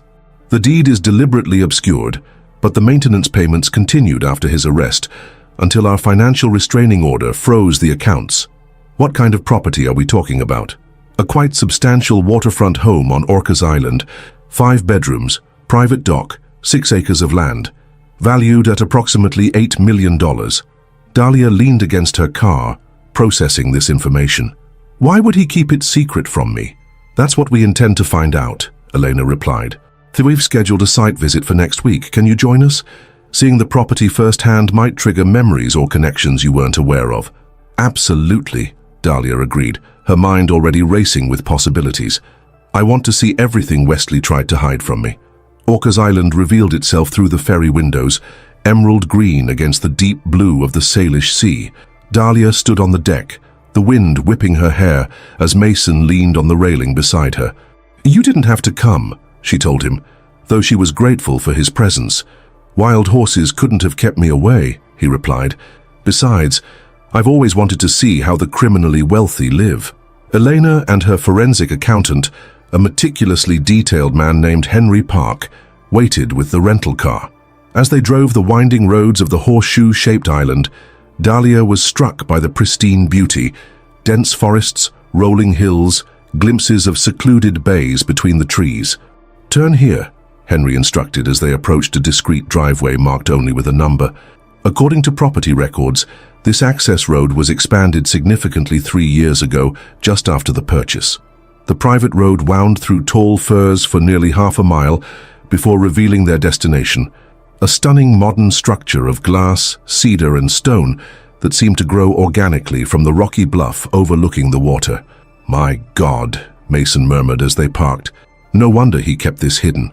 Using the access code provided by the court order, Elena unlocked the front door. The interior was even more impressive than the exterior. Soaring ceilings, walls of glass framing panoramic water views, furniture that managed to be both minimalist and luxurious. This place must have cost a fortune, Dahlia observed, running her hand along a kitchen counter of polished concrete. The purchase price was $7.2 million, Henry confirmed, consulting his tablet, plus another $800,000 in renovations and furnishings. All while crying poor to the investors he was defrauding, Mason added bitterly. Dahlia moved through the space slowly, absorbing details. Unlike their Seattle penthouse, which had been designed by a high-end decorator to project a specific image, this home felt more personal, more authentic. The art on the walls wasn't selected for status, but for aesthetic appeal, pieces Dahlia herself might have chosen. "Has Wesley spent much time here?" she asked, studying a particularly striking abstract canvas. Henry consulted his notes. According to electrical and water usage, the property has been occupied approximately 1 week per month for the past 3 years, with heavier usage in summer. 1 week per month, Dahlia repeated, a cold feeling settling in her stomach. That's impossible. Wesley never took that much time away from Seattle, I would have noticed. Unless he told you he was somewhere else, Mason suggested gently. Business trips, late nights at the office? The implication hung in the air. Dahlia continued her exploration, moving upstairs to the master suite with its wall of windows overlooking the private cove below. The king-sized bed was simply made with expensive linens. The closet contained men's clothing, casual pieces unlike Wesley's usual formal wear, and women's clothing, not hers. Dahlia pulled out a silk blouse, a size too small for her frame. The colors, jewel tones, rich emeralds and deep purples, weren't her palette, but they would complement red hair perfectly. "Brooke," she whispered, the final piece clicking into place. As she replaced the blouse, something caught her eye, a small safe tucked into the back of the closet, partially concealed by the hanging clothes. "Eleanor," she called, "we need to get this open." The court order covered any locked containers on the property. Within 20 minutes, Henry had worked with the locksmith they'd brought along to open the safe. Inside lay the answers to questions Dahlia hadn't even known to ask. Offshore account documents, passport copies, Wesley's and Brooke's, property deeds in the Cayman Islands and Costa Rica, and cash, nearly $200,000 in various currencies, neatly bundled. "He was planning to run," Elena observed, photographing each item before Henry catalogued them. "If the investigation got too close." "Not alone," Dahlia added, thinking of the women's clothing, the dual passport copies. "This is significant," Elena said, her professional composure momentarily slipping. "This evidence suggests premeditation, deliberate concealment of assets, and potential flight risk. It strengthens both the federal case against him and our position in the divorce proceedings." As the others continued documenting their discoveries, Dahlia wandered onto the master suite's private balcony. Below, waves lapped gently against the private beach, a dock extending into the protected cove. She could imagine Wesley and Brooke here, planning their future while systematically destroying hers. Yet strangely, standing in this beautiful place that represented her husband's ultimate betrayal, Dahlia felt a sense of clarity washing over her like the clean island air. "You know what's ironic?" she said to Mason, who had joined her on the balcony.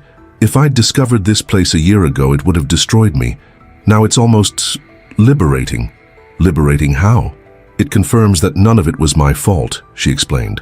"There was nothing I could have done differently. No way I could have saved our marriage. Wesley was living a complete double life. The man I married never really existed." Mason leaned against the railing. "What are you going to do now?" Dahlia rested her hands on her growing belly, feeling the flutter of her child moving within. "I'm going to stop being a victim of Wesley's schemes and start being the architect of my own life again." "Meaning?" "Meaning I'm going to open my gallery," she said with sudden certainty. "I'm going to build something genuine and meaningful that's completely mine. Something to support myself and my child that has nothing to do with Wesley Hammond or his money." "That's a big step, doll, especially with the baby coming." "It is," she agreed. But standing here, seeing the elaborate lengths Wesley went to in order to maintain his lies, it makes me realize how much energy I've wasted trying to salvage something that never truly existed. I'm done looking backward. As they prepared to leave the island property, Eleanor approached with her tablet. Before we go, there's one more thing you should see. The property title is held by Nexus Horizon LLC, registered in the Caymans. But the operating agreement for that LLC names a trust as the beneficial owner. Let me guess, Dahlia said. A trust controlled by Wesley. Not exactly, Elena replied, her expression puzzled. The trust is called the Phoenix Rising Trust, and while Wesley is currently listed as trustee, the sole beneficiary is named as the firstborn child of Wesley Hammond. Dahlia's hand moved instinctively to her stomach. My baby? This property is ultimately held for my child? It appears so, Elena confirmed, though Wesley maintained complete control as trustee. Until now, Mason interjected. Until now, Elena agreed. Given the evidence of fraud and the ongoing federal case, we have grounds to petition for removal of Wesley as trustee. And since the beneficiary is your unborn child, I could be appointed trustee in his place, Dahlia finished, the implications expanding in her mind. Exactly, which would give you control of this property and potentially any other assets held by the trust. As the ferry pulled away from Orcas Island that evening, Dahlia watched the secret sanctuary grow smaller in the distance, the setting sun turning its windows to flame. In trying to create a hidden escape route, Wesley had inadvertently provided her with the foundation for her new beginning. She placed both hands on her belly, feeling another flutter of movement. We're going to be okay, she whispered to her child. Better than okay, we're going to build something real. For the first time since the night of Wesley's arrest, Dahlia Pierce felt not just determination, but genuine hope. Not the desperate hope of a woman clinging to a failing marriage, but the authentic hope of someone who had finally glimpsed her own strength, revealed in the wreckage of betrayal. The federal courthouse in downtown Seattle hummed with tension as the most significant white-collar crime trial in the city's recent history entered its second week. Outside, news vans lined the street, while reporters delivered updates against the backdrop of the imposing stone building. In the crowded courtroom, Wesley Hammond sat beside his defense attorney, his appearance meticulously crafted to project humility and contrition, his bespoke suits replaced by more modest attire, his usual confidence subdued into an expression of concerned seriousness. Only those who knew him well could detect the cold calculation behind his eyes as he watched the proceedings unfold. The defense calls Richard Kwan to the stand, announced Gregory Walsh, Wesley's high-powered attorney. Richard Kwan, Hammond Development's former CFO, approached the witness stand. His shoulders hunched slightly as he felt the weight of the courtroom's attention. After being sworn in, he settled nervously into the chair. Mr. Kwan, Walsh began, could you please describe your working relationship with Wesley Hammond? I served as Chief Financial Officer at Hammond Developments for 6 years, Kwan replied, his voice steady, despite his obvious discomfort. And during that time, who had final authority over the company's financial decisions? That would be Mr. Hammond as CEO and majority shareholder. Walsh nodded, approaching the witness stand. However, as CFO, you were responsible for implementing those financial strategies, correct? For ensuring their proper execution and documentation. Kwan shifted in his seat. Yes, that was part of my responsibility. Could you tell the court who personally created the offshore account structures that the prosecution has characterized as vehicles for fraud? A moment of hesitation. I did, under Mr. Hammond's direction. Under his direction, Walsh repeated. But using your expertise, your knowledge of international finance law, your professional judgment. Objection, called the federal prosecutor. Counsel is leading the witness. Sustained, ruled Judge Harmon, a stern-faced woman with 3 decades of experience presiding over financial crime cases. From her seat in the gallery, Dahlia Pierce watched the proceedings with an outward calm that belied the storm within. At 34 weeks pregnant, her body felt simultaneously powerful and vulnerable, her daughter's movements a constant reminder of what was at stake. Mason sat beside her, occasionally jotting notes on a small pad. He's trying to shift blame to his subordinates, Mason whispered. Classic strategy. Dahlia nodded slightly, her gaze fixed on the back of Wesley's head. In the 4 months since his arrest, she had seen him only once, at a divorce hearing where he had sat across the conference table, refusing to look directly at her. speaking only through his attorneys. As Kwan's testimony continued, Dahlia felt her daughter shift position, a sharp movement that caused her to inhale sharply. Mason glanced at her with concern. "You okay?" he murmured. "Fine," she replied. "She's just active today." When the court recessed for lunch, Dahlia stood carefully, supporting her lower back as she made her way to the hallway. She had nearly reached the doors when she heard a familiar voice behind her. "Dahlia." She turned to find Brooke Mercer standing several feet away, looking markedly different from the confident woman who had sat in that hotel suite 4 months ago. Gone were the designer clothes and perfect makeup, replaced by a simple blouse and pants.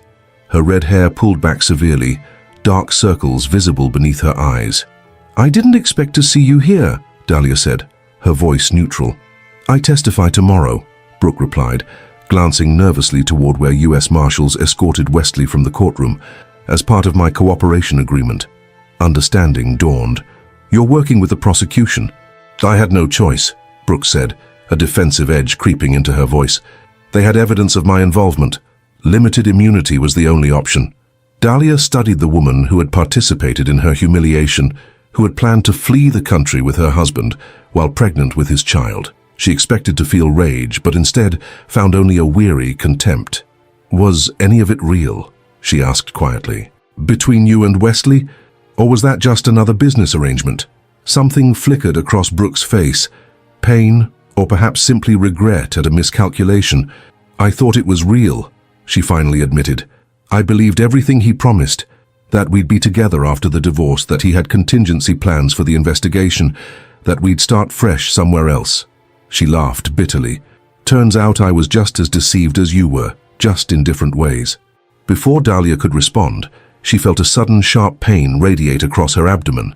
She gasped, clutching the nearby wall for support. "Are you all right?" Brooke asked, taking an instinctive step forward. "I'm fine," Dahlia managed, though the pain suggested otherwise. "Just Braxton Hicks."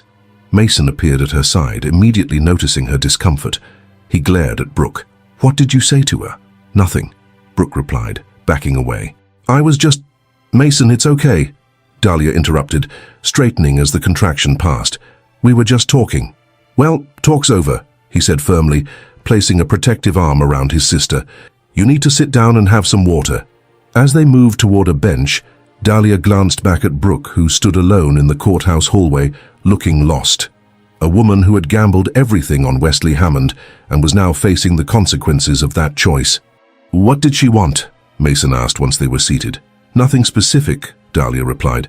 "I think she's just scared, realizing that her testimony tomorrow means burning her last bridge with Wesley." Another contraction gripped her, stronger than the first. She closed her eyes, focusing on her breathing the way her birthing class had taught her. "That's 2 in 15 minutes, Mason observed, checking his watch. "Maybe we should skip the afternoon session and get you checked out." "No," Dahlia insisted. "Tomorrow is Brooke's testimony. I need to hear what she says. I need to see Wesley's face when she betrays him the way he betrayed me." Mason looked skeptical but didn't argue further. "At least eat something. And promise you'll tell me if these contractions keep coming regularly." Dahlia nodded, though her attention was already drifting to the afternoon ahead, to the testimony that would either strengthen or weaken the case against the man who had nearly destroyed her. The following morning dawned gray and rainy, Seattle's typical January gloom settling over the city. Dahlia had slept poorly, intermittent contractions, and the anticipation of Brooke's testimony keeping her awake through the night. By the time she arrived at the courthouse, dark circles shadowed her eyes. "You look exhausted," Elena Vasquez commented as they took their seats in the gallery. The divorce attorney had joined them to observe the criminal proceedings that would impact their case. "Are you sure you're up for this?" "I have to be," Dahlia replied simply. When Brooke took the stand, the courtroom fell silent. She avoided looking at Wesley, keeping her gaze fixed either on the prosecutor or on her folded hands. "Ms. Mercer," began the federal prosecutor, a sharp-featured woman named Carolyn Reese, "when did you become aware of Mr. Hammond's fraudulent financial activities?" "Objection," called Walsh. "Characterization." "Sustained," ruled Judge Harmon. "Rephrase, counselor." "When did you become aware of the offshore accounts Mr. Hammond had established?" Reese amended. Brooke straightened in her chair. "About 6 months into our relationship. Last November." And how did you discover these accounts? Wesley, Mr. Hammond, showed me the documentation himself. He said he was setting up our exit strategy in case the SEC investigation gained traction. In the defendant's chair, Wesley's jaw tightened visibly. Did Mr. Hammond explain the purpose of these accounts? He said they were a safeguard, places to hold assets that couldn't be easily traced or seized if things went sideways with the South Lake Union project. Did he indicate awareness that these actions were illegal? Objection, Walsh interjected, calls for speculation. I'll rephrase, Reese offered smoothly. Ms. Mercer, did Mr. Hammond ever discuss the legality of these financial arrangements with you? Brooke hesitated, then nodded. He said that what happens offshore stays offshore, that the accounts were technically not compliant, but virtually untraceable. She swallowed hard. He said everyone in real estate development did it. He was just better at it than most. As the testimony continued, Dahlia watched Wesley's body language grow increasingly tense. When Brooke described their plans to leave the country using the documents and cash stored in the Orcas Island house, he finally turned to glare at her, betrayal evident in every line of his face. And what was the plan regarding Mr. Hammond's wife and unborn child? Reese asked. Brooke's gaze flickered briefly to Dahlia before returning to the prosecutor. Wesley said he had it handled, that Dahlia would file for divorce after he arranged for her to find us together. He said she'd be so devastated she'd accept whatever settlement he offered just to end things quickly. And did this plan include financial provisions for his child? He said the child would be taken care of, that he'd set up a trust that would provide financial support without giving Dahlia access to the bulk of his protected assets. A sharp contraction swept through Dahlia's body, stronger than any previous ones. She gripped the bench, breathing carefully through the pain. Mason noticed immediately. "That's it," he whispered. "We're going to the hospital." "Not yet," she insisted through gritted teeth. "I need to hear the rest." Reese was presenting documentation now, emails between Wesley and Brooke discussing their escape plans, transfers to the offshore accounts, preparations for assuming new identities in Costa Rica. Ms. Mercer, who actually executed these wire transfers to the Cayman Islands accounts? Wesley did. He had the authentication codes. He made me watch once, said I needed to know how to access the funds if anything happened to him. Wesley leaned forward to whisper urgently to his attorney, his composure finally cracking. Walsh shook his head slightly, placing a restraining hand on his client's arm. Another contraction hit Dahlia, this one causing her to gasp audibly. Several heads turned in her direction. "Dahl," Mason urged. "These are coming every 12 minutes now. This isn't a drill." Before she could respond, the judge noticed her distress. "Is there a medical situation in my courtroom?" Judge Harmon inquired, peering over her glasses. "I'm fine, Your Honor," Dahlia called, embarrassed by the attention. "Please continue." "Are you in labor, ma'am?" the judge asked directly. "Possibly, Your Honor, but then I suggest you proceed to a hospital rather than my courtroom," Judge Harmon stated firmly. "This trial will continue regardless of your presence." As Mason helped her to her feet, Dahlia found herself suddenly the focus of the entire courtroom, including Wesley, who stared at her with an unreadable expression as his former assistant detailed his crimes from the witness stand. "This isn't how I wanted to leave," Dahlia whispered to Mason as they made their way toward the exit. "I know," he replied, "but some things can't wait, even revenge." 18 hours later, as Seattle awakened to another rainy morning, Evelyn Grace Pierce entered the world with a powerful cry that seemed to announce her independence from the turbulent circumstances of her conception. "She's perfect," the obstetrician declared, placing the red-faced, dark-haired infant on Dahlia's chest. 6 pounds, 4 ounces of healthy determination. Tears streamed down Dahlia's face as she cradled her daughter for the first time. The exhaustion of labor melted away, replaced by a love so fierce and protective it took her breath away. "Hello, Evelyn," she whispered, tracing the perfect curve of her daughter's cheek. "We're going to be just fine, you and I." Mason, who had stayed through the entire labor, wiped tears from his own eyes. "She's beautiful, Dahl, and she looks nothing like him, thank God." Dahlia laughed softly. "That's not how genetics works, Mason. Let me have my delusions," he replied with a grin. "By the way, Elena called while you were pushing." Brooke finished her testimony. Apparently she absolutely destroyed Wesley's defense. "The prosecution feels confident." "Good," Dahlia said, her attention never leaving Evelyn's face. "But right now, I don't care about Wesley Hammond. not while I'm holding her. For 3 days, Dahlia remained in the peaceful bubble of the maternity ward, learning to nurse, to change diapers, to interpret Evelyn's different cries.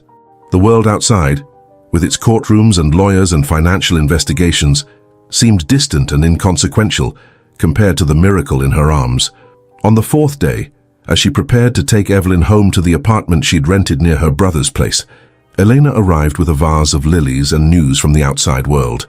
"The jury's deliberating," she announced, after appropriate admiration of the newborn. "They've been out for 2 days. The consensus is that's bad news for Wesley. Quick verdicts usually favor defendants."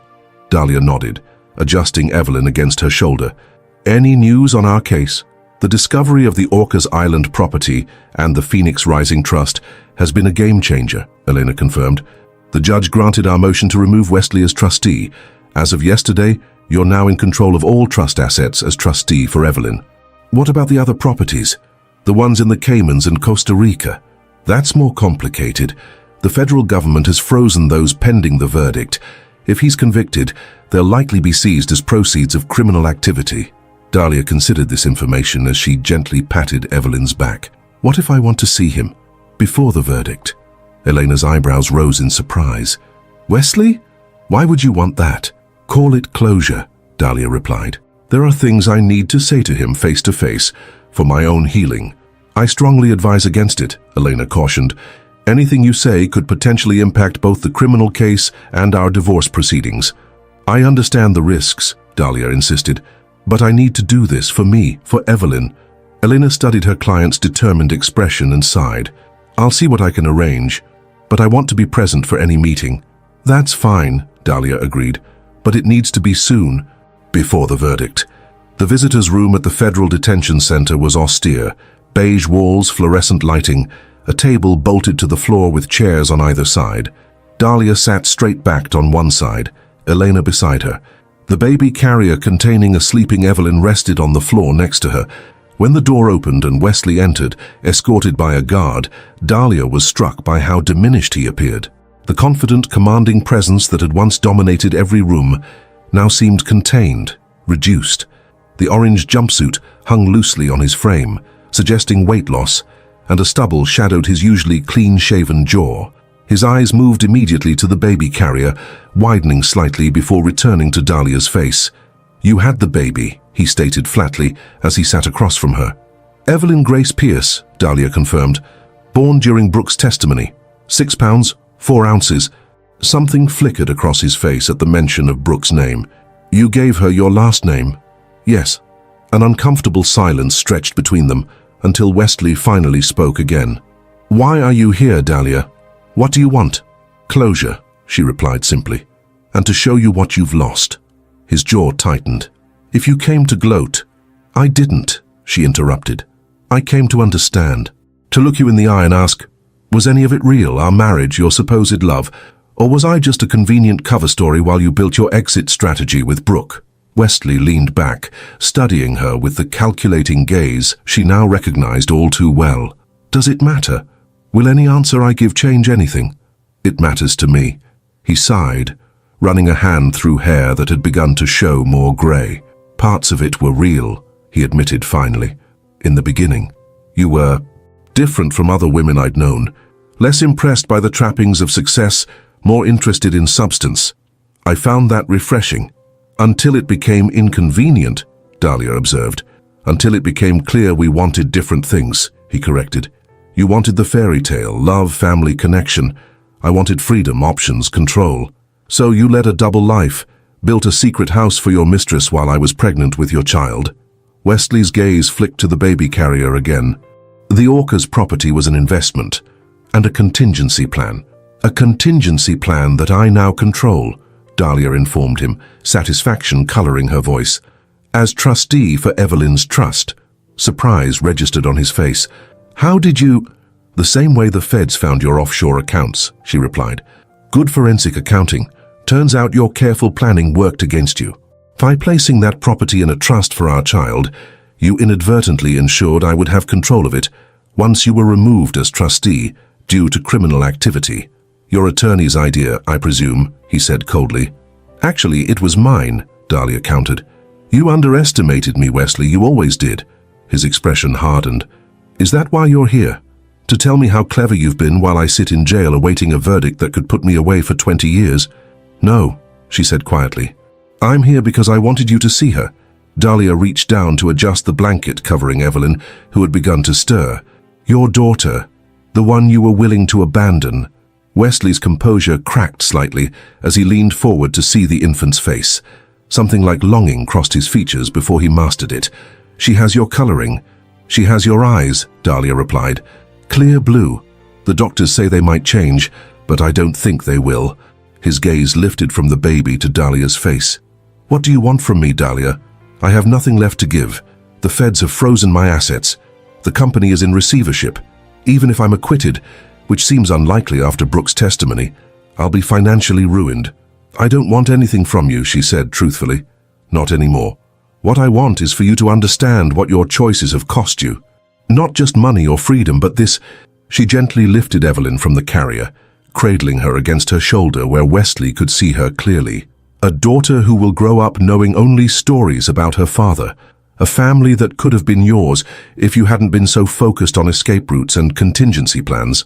For a moment, the mask of cool calculation slipped completely, revealing a flash of genuine regret in Wesley's eyes as he looked at his daughter. But it passed quickly, replaced by the defensive armor he wore so well. Spare me the moral lecture, he said coldly. You've won, Dahlia. You get the moral high ground, the sympathy, the trust assets. I get a cell and a ruined reputation. Isn't that enough? This isn't about winning, Dahlia replied, settling Evelyn back into her carrier. It's about truth, about consequences. About looking you in the eye one last time and letting you know that despite everything you did, all the lies, the manipulation, the betrayal, I'm going to be fine, better than fine, because while you were building escape routes, I was finding my strength. She stood, gathering her belongings. Goodbye, Wesley, I won't be visiting again. Wait, he said suddenly, an edge of desperation breaking through his facade. When she's older, will you tell her about me? Dahlia paused, considering the question seriously. I'll tell her the truth, that her father made choices that took him away from us, that he created a trust to provide for her financially, which shows he cared in his way. The rest will be up to her when she's old enough to decide for herself. As she turned to leave, Wesley called after her. The jury's been out 3 days. What will you do if they acquit me? Dahlia looked back at him one last time. Live my life, raise our daughter, open my gallery. The verdict doesn't change who you are, Wesley, or who I've become. 2 days later, as Dahlia sat in her new apartment nursing Evelyn, her phone rang. Mason's name flashed on the screen. They're back, he said without preamble. The jury's reached a verdict. Dahlia's heart quickened. When? They're reading it now. I'm at the courthouse. A pause, then, do you want me to call you back after? No, she said, shifting Evelyn to her shoulder. Stay on the line. I want to hear it in real time. The background noise on Mason's end increased as he apparently entered the courtroom. Dahlia could hear murmured conversations, the shuffle of people finding seats. Then a commanding voice. All rise, the Honorable Judge Elaine Harmon presiding. The formal proceedings continued, the jury filing in, the judge asking if they'd reached a verdict, the foreman confirming they had. Then, the moment of truth. On count 1, wire fraud. How do you find? We find the defendant, Wesley Hammond, guilty. Dahlia closed her eyes, a complex wave of emotions washing over her. On count 2, securities fraud. How do you find? Guilty. On count 3, tax evasion. How do you find? Guilty. One by one, the counts were read. 7 in total, guilty verdicts on each. As the final one was announced, Dahlia could hear a commotion in the background. What's happening? She asked Mason. Hammond just collapsed, he replied in a hushed voice. They're calling for medical assistance. I think it was just shock, though. He's already sitting up. Dahlia looked down at Evelyn, now sleeping peacefully against her chest. It's over then. The criminal case is, Mason confirmed. Sentencing will come later, but with these charges he's looking at 15 to 20 years minimum. Dahlia, are you okay? She considered the question carefully, assessing her true feelings beyond the shock and vindication of the moment. Yes, she said finally, with mild surprise at the truth of it. I really am, for the first time in a long time. As she ended the call, Dahlia carried Evelyn to the window overlooking Elliott Bay. In the distance, The same Seattle skyline that had once represented her gilded cage now symbolized possibility, a city where she would build a new life on her own terms.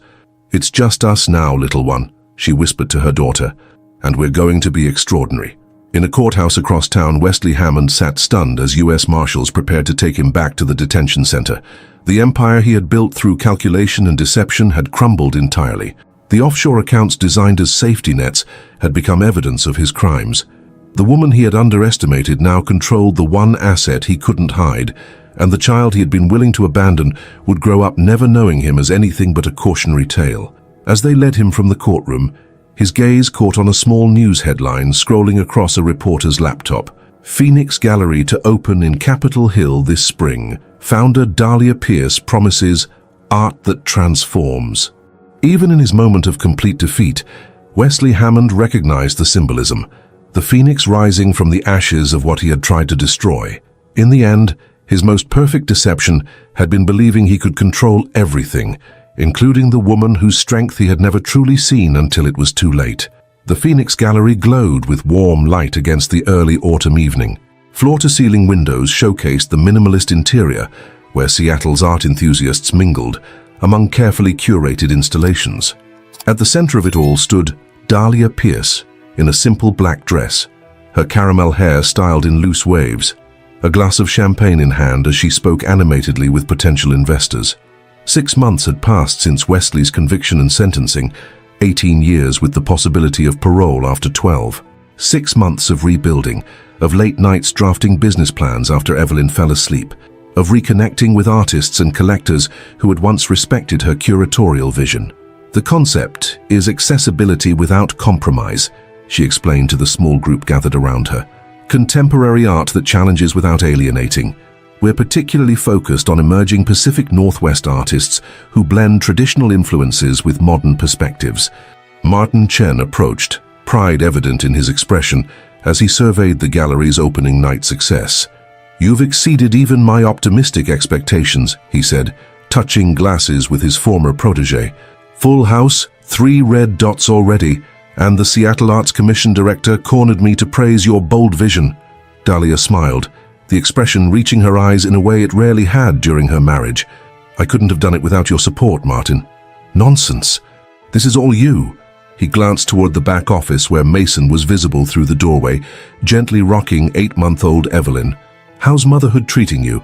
"It's exhausting, exhilarating, and exactly what I needed," she replied honestly, "though I wouldn't recommend launching a business with a nursing infant. Thank God for Mason and his unlimited uncle energy." As if on cue, Evelyn let out a wail that carried clearly into the main gallery space. Dahlia handed her champagne to Martin. "Duty calls, can you cover for me?" "Take your time," he assured her. "I'll steer the Burke Foundation representative toward the Nakamura installation. They're perfect for each other." In the small but efficient office, Mason was already warming a bottle of expressed milk in a water bath. "Sorry," he said as Dahlia entered. "I think she's overtired. Too much excitement." "It's fine." Dahlia took her daughter, whose cries immediately softened to whimpers at her mother's familiar scent. "She's allowed to express her artistic opinions loudly. It's genetic." As she settled into the office chair to feed Evelyn, Dahlia caught sight of the evening's guest list on her desk. A name had been added in Mason's handwriting, Brooke Mercer. "She actually came?" Dahlia asked, surprised. Mason nodded. "Arrived about 20 minutes ago, keeping to herself near the back installation. I've been watching her. She seems subdued." Dahlia hadn't seen Brooke since the trial, though she'd heard through Seattle's gossip channels that after receiving a suspended sentence for her cooperation, Brooke had been unable to find work in the corporate world. The last rumor placed her working at a small marketing firm in Tacoma, a significant step down from her executive assistant position at Hammond Developments. "I should talk to her," Dahlia decided. "How you absolutely should not," Mason countered. "Why invite that drama into tonight's success?" "Because I'm curious," she admitted, "and because it feels important somehow, to close that chapter properly." Mason's protective instincts were visibly at war with his respect for his sister's judgment. "Fine," he conceded, "but I'm keeping Evelyn while you do, and staying within eyesight." After Evelyn had been fed and settled back to sleep in the portable crib Dahlia kept in her office, she returned to the gallery floor. The crowd had thinned slightly as the evening progressed, making it easier to spot Brooke standing alone before a large abstract canvas in the back corner. Dahlia approached quietly, pausing beside her former rival to study the painting, a turbulent composition of blues and greys with a single slash of gold cutting through the darkness. "Aftermath," Dahlia said, quoting the title. "The artist created it after losing her home in a wildfire. She said she wanted to capture that moment when devastation and possibility exist simultaneously." Brooke startled slightly, then composed herself. "It's powerful," she acknowledged without looking directly at Dahlia, "though I'm surprised you invited me tonight. I wouldn't have come if I thought it would make you uncomfortable." "I didn't invite you specifically," Dahlia clarified. "The opening was publicized. Anyone interested in contemporary art is welcome." Brooke finally turned to face her, and Dahlia was struck by the changes 6 months had wrought. The confident, predatory woman from the hotel suite had been replaced by someone more contained, less certain. Her red hair was shorter now, her designer clothes exchanged for more modest attire.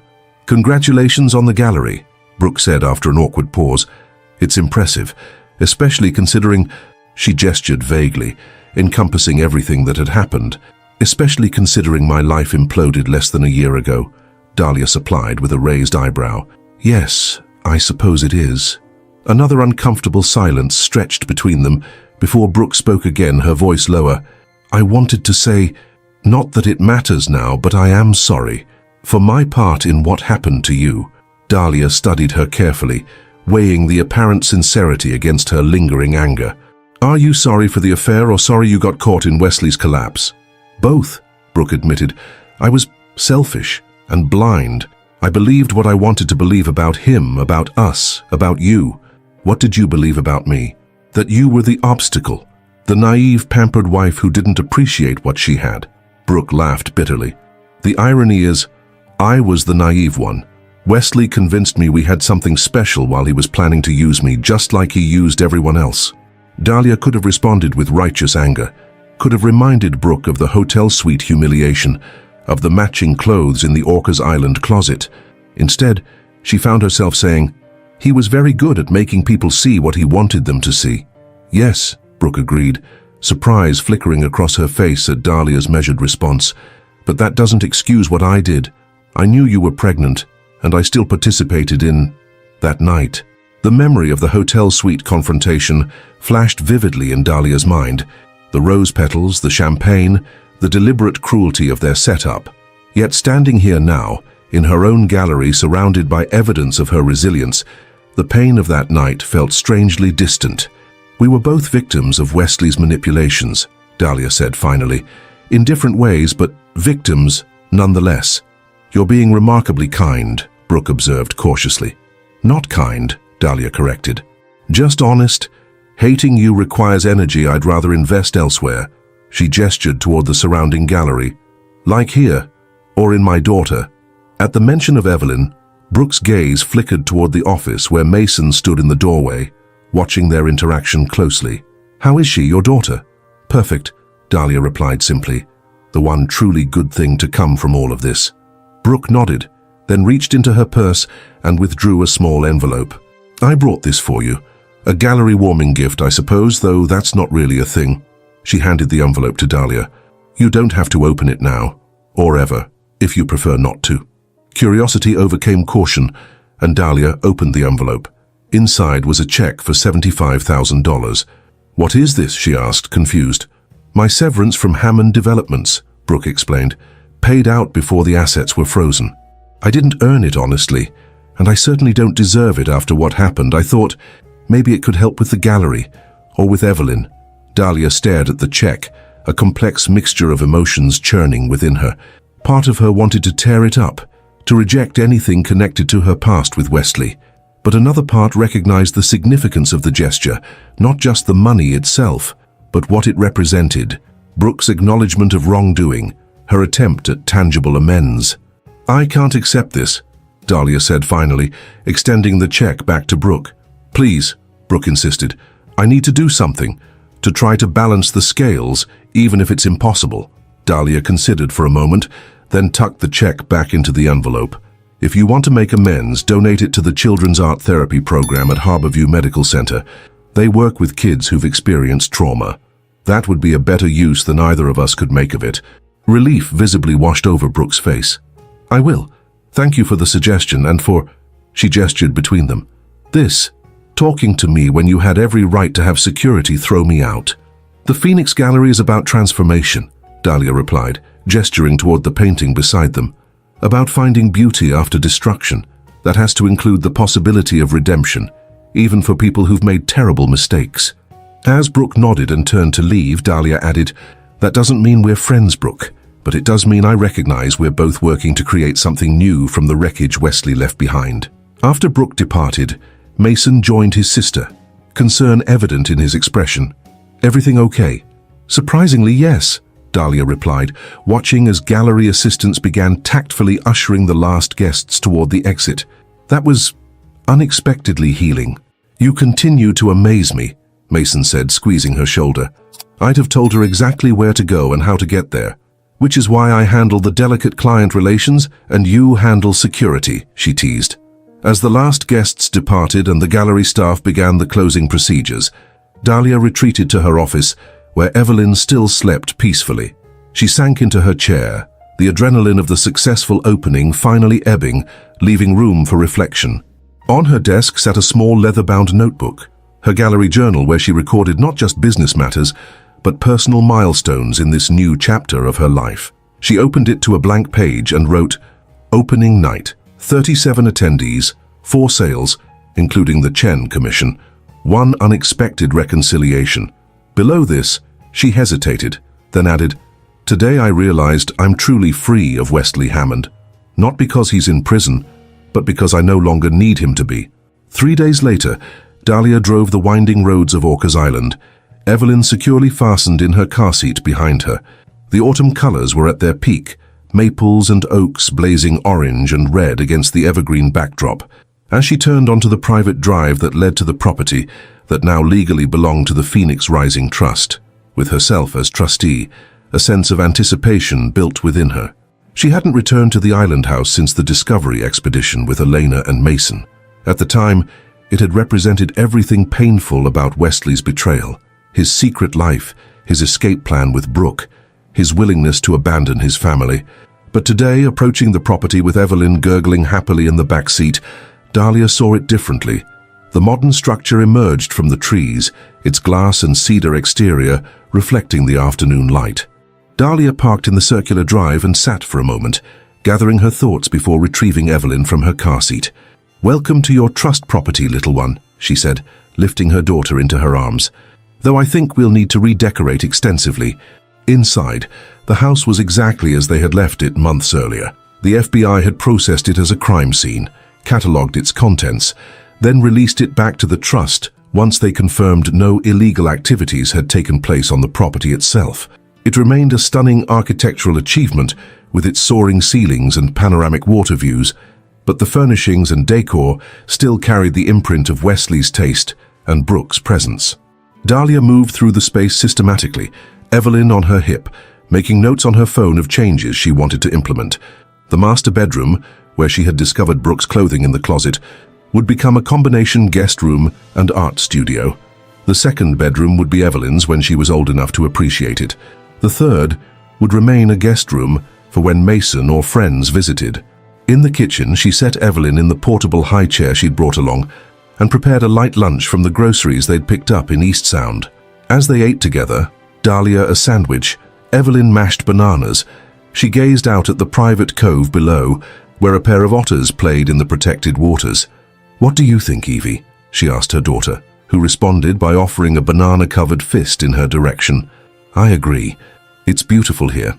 Too beautiful to let painful memories claim it. After lunch, during Evelyn's nap in her portable crib, Dahlia made her way to the office, the one room she had deliberately saved for last. This had been Wesley's command center, the place where he'd planned his escape from justice, from responsibility, from their marriage. The sleek desk still held the ghostly outline where his computer had sat before the FBI seized it as evidence.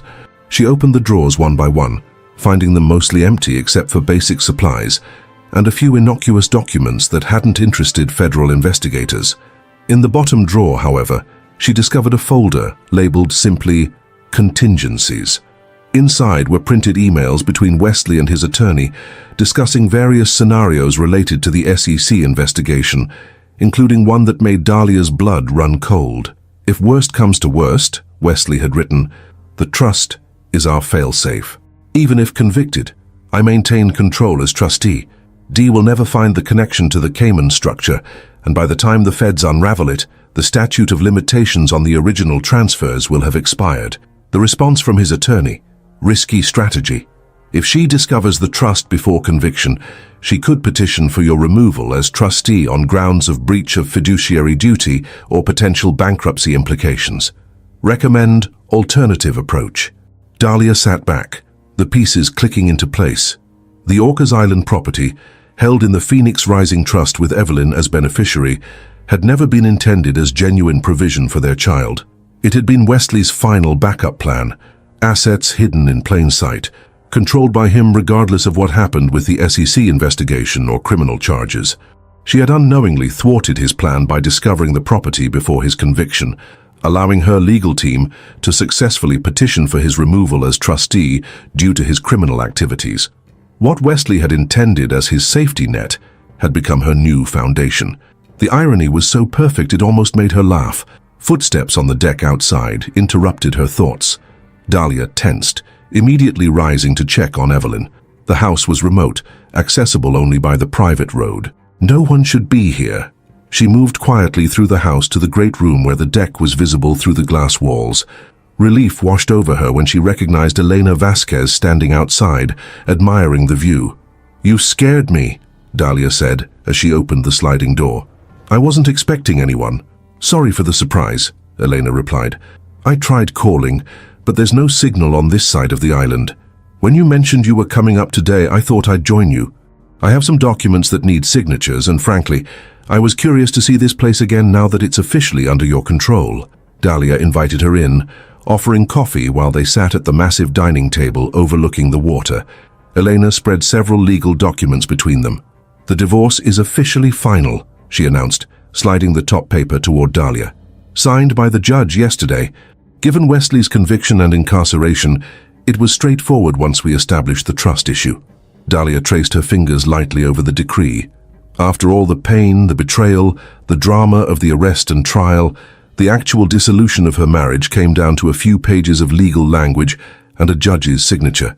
"I should feel something more profound," she admitted, "but it just feels like paperwork." "The emotional divorce happened long ago," Eleanor observed. "This is just the legal formality catching up." "I suppose you're right." Dahlia turned to the next document. "And this?" "The court order officially naming you sole trustee of the Phoenix Rising Trust with full discretionary powers regarding the trust assets, including this property. Wesley's attempt to appeal this decision from prison was denied last week." Dahlia nodded, signing where indicated. "How is he, Wesley?" Elena looked surprised by the question. "I wouldn't know firsthand, but my contact at the federal prosecutor's office says he's been a model prisoner so far. Requested business and financial management books for the prison library. Apparently he's giving informal lectures to other inmates on investment strategies." "Of course he is," Dahlia said with a rueful smile. "Even in prison, Wesley finds a way to be the expert in the room. He also requested visitation with Evelyn," Elena added carefully, "through his attorney." Dahlia's hand stilled over the papers. "And nothing unless you agree. He has no automatic right to visitation given the circumstances of his conviction and the nature of his threats regarding custody before his arrest. The ball is entirely in your court." Dahlia glanced toward the room where Evelyn still napped peacefully. "Not now," she decided.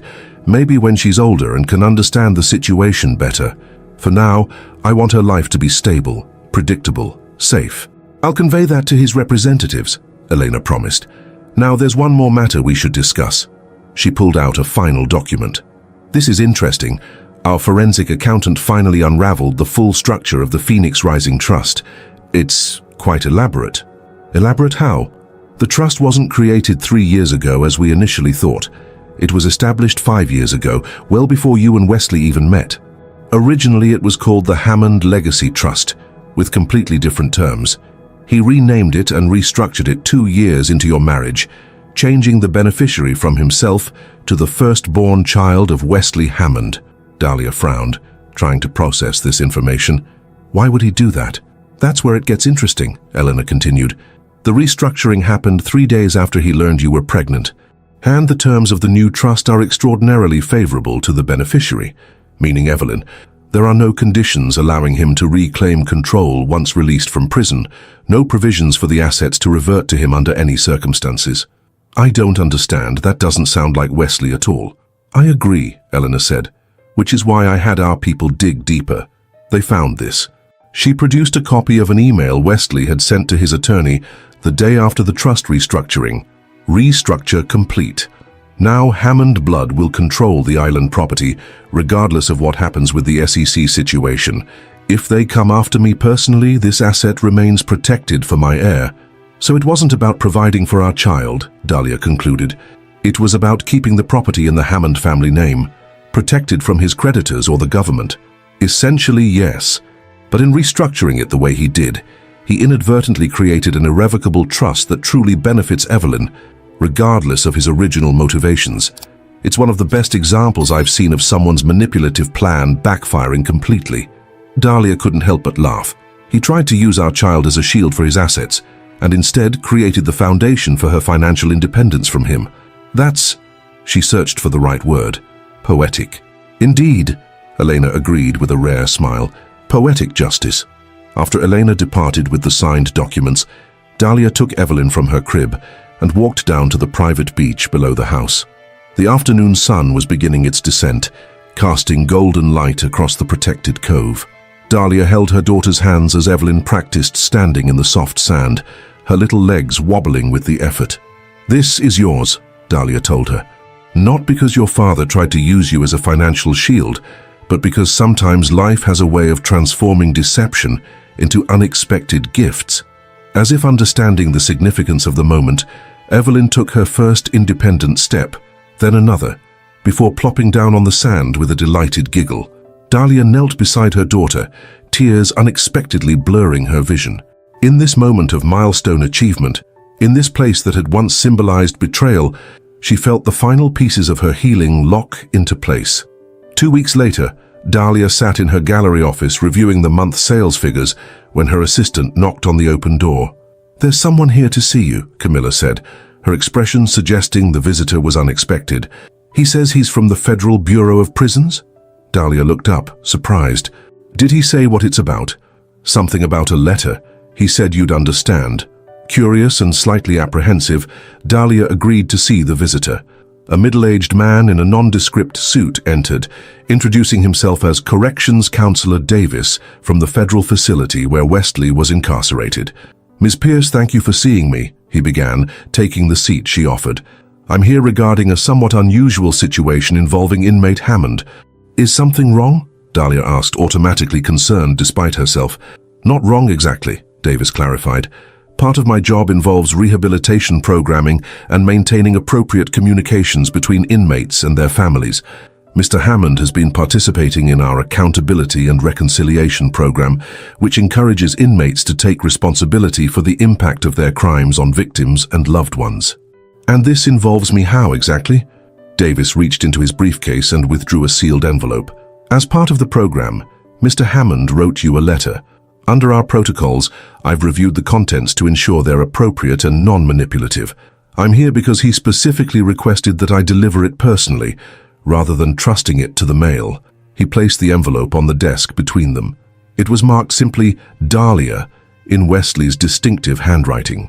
"You're under no obligation to read it," Davis assured her, "or to respond. I've made that clear to Mr. Hammond as well. This is entirely your choice."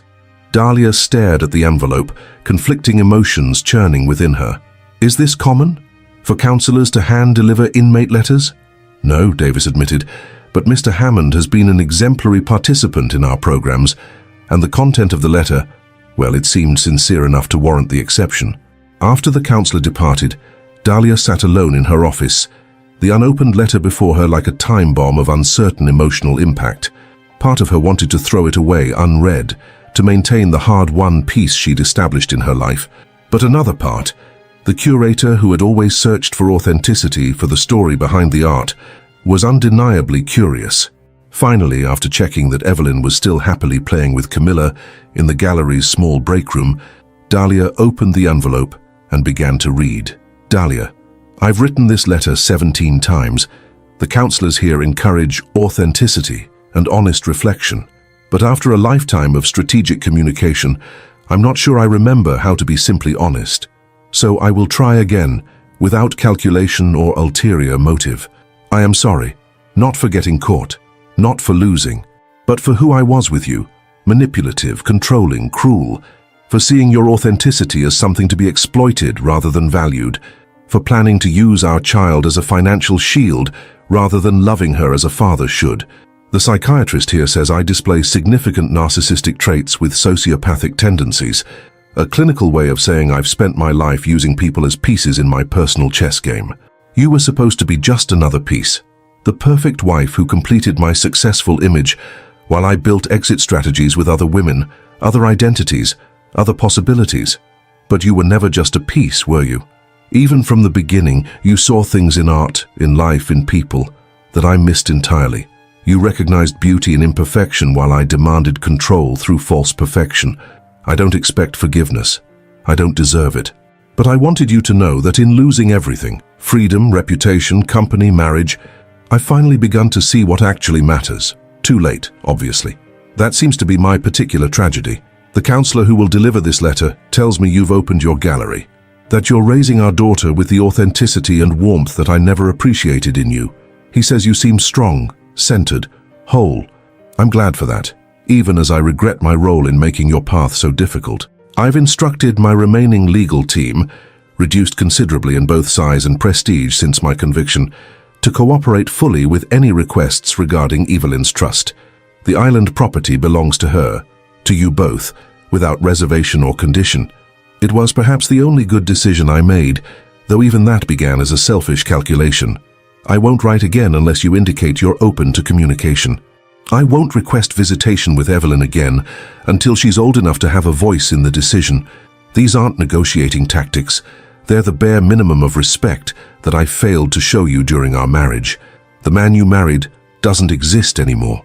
Perhaps he never did, but the man writing this letter, sitting in a federal prison cell with nothing left but time to reflect, finally understands what he lost when he lost you. Wesley Dahlia set the letter down, her hand trembling slightly. Of all the possible messages she might have expected, this raw, seemingly genuine admission of fault hadn't been among them. Wesley Hammond admitting weakness, acknowledging fault, expressing regret without apparent strategy. It was so out of character that her first instinct was to search for the manipulation hidden between the lines. But as she reread the letter, she couldn't detect the calculated persuasion that had characterized their entire relationship. Perhaps prison had indeed changed him, or perhaps, with nothing left to gain, he had finally found the courage to be honest.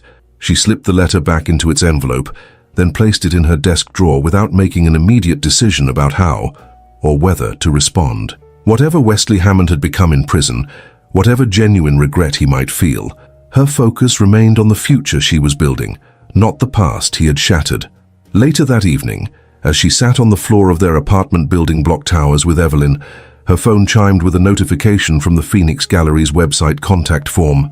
Ms. Pierce, I recently moved to Seattle from New York and discovered your gallery during last month's art walk. The Jennifer Nakamura installation particularly struck me.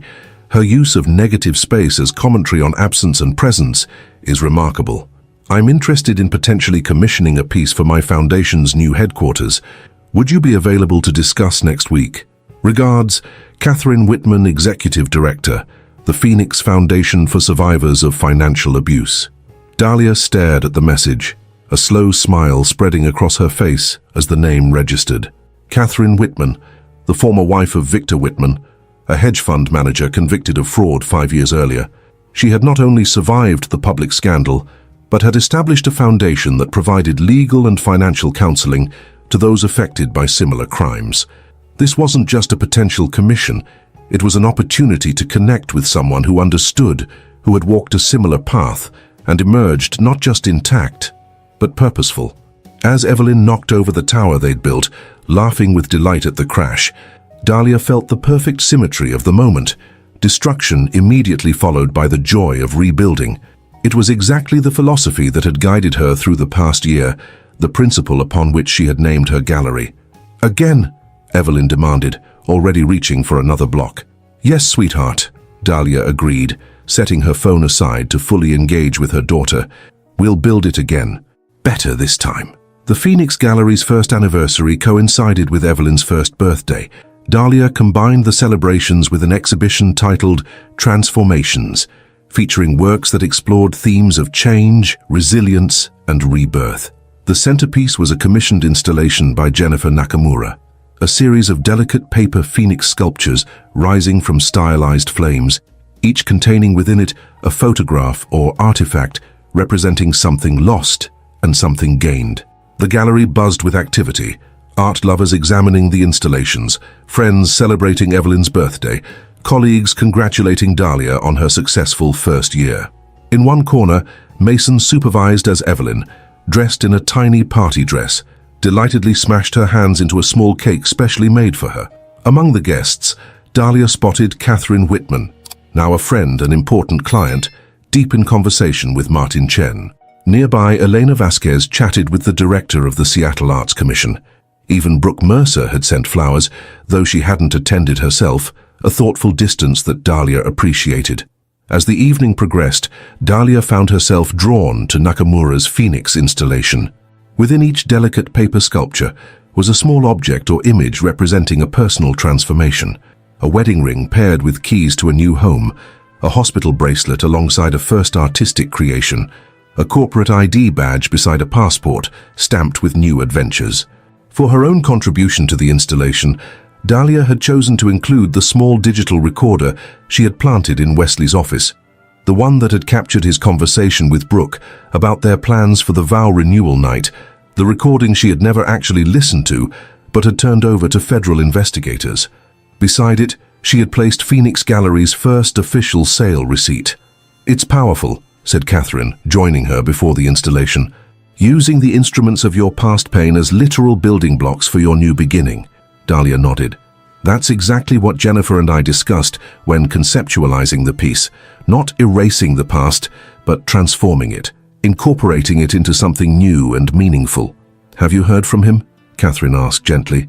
She alone understood the complex emotions involved, having navigated her own path forward after her ex-husband's downfall. "A letter about 6 months ago," Dahlia admitted, seemingly genuine regret. "I haven't responded." "And you don't have to," Catherine assured her. "Your journey is your own." "I know," Dahlia agreed. "But lately I've been thinking, not about forgiveness exactly, but about closure, about finding a way to acknowledge what happened without letting it define my future or Evelyn's." "And have you found that way?" Dahlia's gaze drifted to where Evelyn sat in Mason's lap, her face and hands smeared with cake frosting, her delighted giggles carrying across the gallery. "I think I have. It's watching my daughter grow without the shadow of his deception darkening her childhood. It's creating this space where transformation isn't just an artistic concept, but a lived reality." She gestured around the gallery, at the clients examining artwork, at the artists proudly discussing their pieces, at the community that had formed around her vision. "This is my response to everything Wesley did. Not bitterness or perpetual victimhood, but creation, building something authentic from the wreckage of his lies." Catherine raised her champagne glass. "To the Phoenix, then, and to women who refuse to be defined by the men who betrayed them."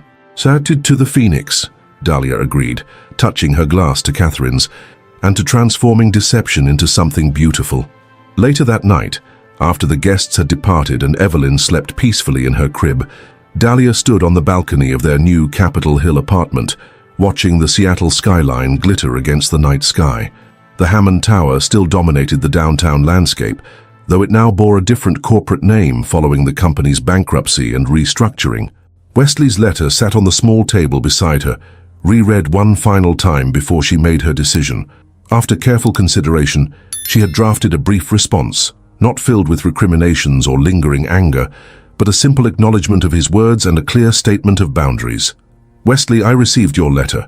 While I appreciate what appears to be genuine reflection, I want to be clear.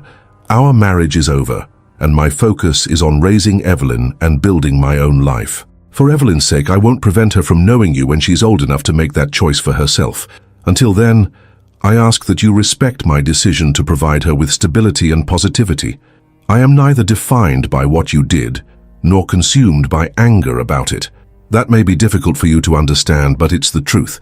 The woman you married, the one you thought you could control and manipulate, has transformed into someone stronger, clearer, and more authentic. You wrote that you've lost everything. I don't see it that way. I've found everything that matters: purpose, integrity, joy in watching our daughter grow. Perhaps someday you'll understand that true wealth has nothing to do with offshore accounts or escape plans. I wish you growth in your continued journey of self-reflection. Dahlia. She folded the letter and slipped it into an envelope. Tomorrow she would mail it, not as an invitation to ongoing communication, but as the final period at the end of that chapter of her life. The night breeze carried the scent of late summer flowers from the small container garden she had planted on the balcony, hardy blooms that thrived in Seattle's temperamental climate.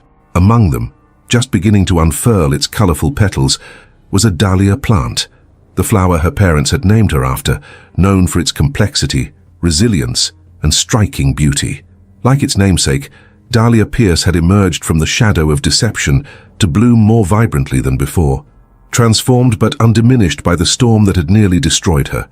In losing what she thought she wanted, she had discovered what she truly needed: her own strength, her authentic voice, and the pure, uncomplicated love she shared with her daughter. As she closed the balcony door and went to check on Evelyn one last time before sleep, Dahlia felt not the absence of what had been lost, but the presence of all that had been gained. The deception that had nearly broken her had ultimately revealed her true self, not the carefully curated corporate wife or the hesitant, silenced partner, but a woman of determination, creativity, and remarkable resilience. In the soft glow of the nightlight, Dahlia watched her daughter's peaceful breathing. Evelyn had her father's striking blue eyes, but thankfully Dahlia's temperament, curious, joyful, and genuinely empathetic, even at her young age. Whatever genetic legacy Wesley had contributed, it was being shaped by a very different set of values than his own. "We're going to be okay," Dahlia whispered, echoing the promise she had made on that fateful night in the hotel suite, when her world had simultaneously collapsed and reformed into something truer. She thought back to the opening night of her gallery, to her conversation with Brooke, to the surprising peace she had found in confronting that painful piece of her past. The Phoenix Gallery's success wasn't just professional vindication, it was personal transformation, manifested in physical space, in community, in purpose.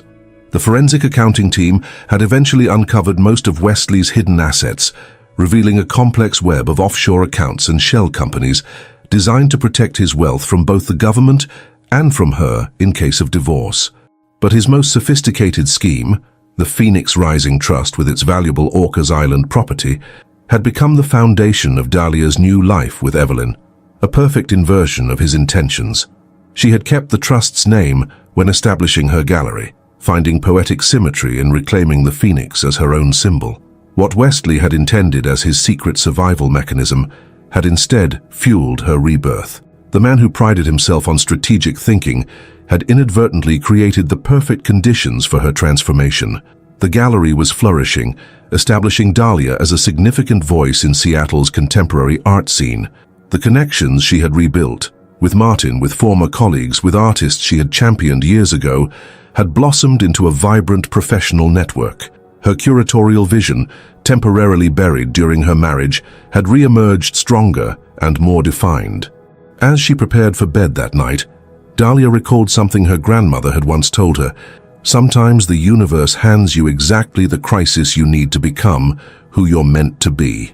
At the time, as a confident young curator mapping out her career, she had nodded politely without really understanding. Now, having weathered betrayal, public humiliation, divorce, and single motherhood, and emerged not just intact but flourishing, she recognized the profound truth in those words. Wesley Hammond had entered her life like a storm, powerful and destructive. But in the aftermath, in the silence following the tempest, Dahlia had discovered her own strength, not as his wife, not as a victim of his schemes, but as herself, gallery owner, mother, Phoenix Rising. Across town in the sterile visiting room of the Federal Detention Center, Brooke Mercer sat across from Wesley Hammond, separated by a glass partition. It was her first visit since the trial, arranged at his persistent request through his attorney. "You look good," he said, his voice tinny through the intercom system. The orange jumpsuit contrasted sharply with his still handsome face, though new lines had formed around his eyes, and his once perfect hair had thinned slightly at the temples. "What do you want, Wesley?" Brooke asked, ignoring the compliment. "Your attorney was very persistent." "I wanted to see you," he replied, studying her face, "to understand why you turned on me so completely. We had plans, Brooke, a future together." She laughed, the sound hollow and bitter. "Plans? You mean your plans, which involved using me just like you used everyone else? I was never your partner, Wesley. I was just another asset in your portfolio." "That's not true," he insisted, leaning forward. "What we had was real." "Was it?" she challenged. "Then explain the documents the FBI found in your offshore accounts, the ones setting up a new identity for you. Just you, not us, in Costa Rica. The emergency exit strategy that didn't include me." Wesley's expression faltered momentarily before his mask of control slipped back into place. "A contingency only. You know how I operate. Multiple options, backup plans for the backup plans." "Yes, I do know how you operate," Brooke agreed coldly. "That's why I cooperated with the prosecution. Because I finally saw clearly what you've always been, a man who sees people as either tools or obstacles." She stood, gathering her purse. "I didn't come here for closure or reconciliation, Wesley.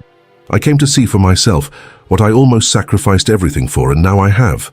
"Wait," he said quickly, pressing his hand against the glass. "Have you seen her? Dahlia? Or—" He hesitated.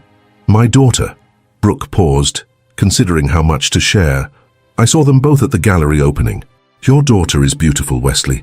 She has your eyes, but thankfully seems to have inherited Dahlia's heart." "And Dahlia? How is she?" "Flourishing," Brooke replied simply.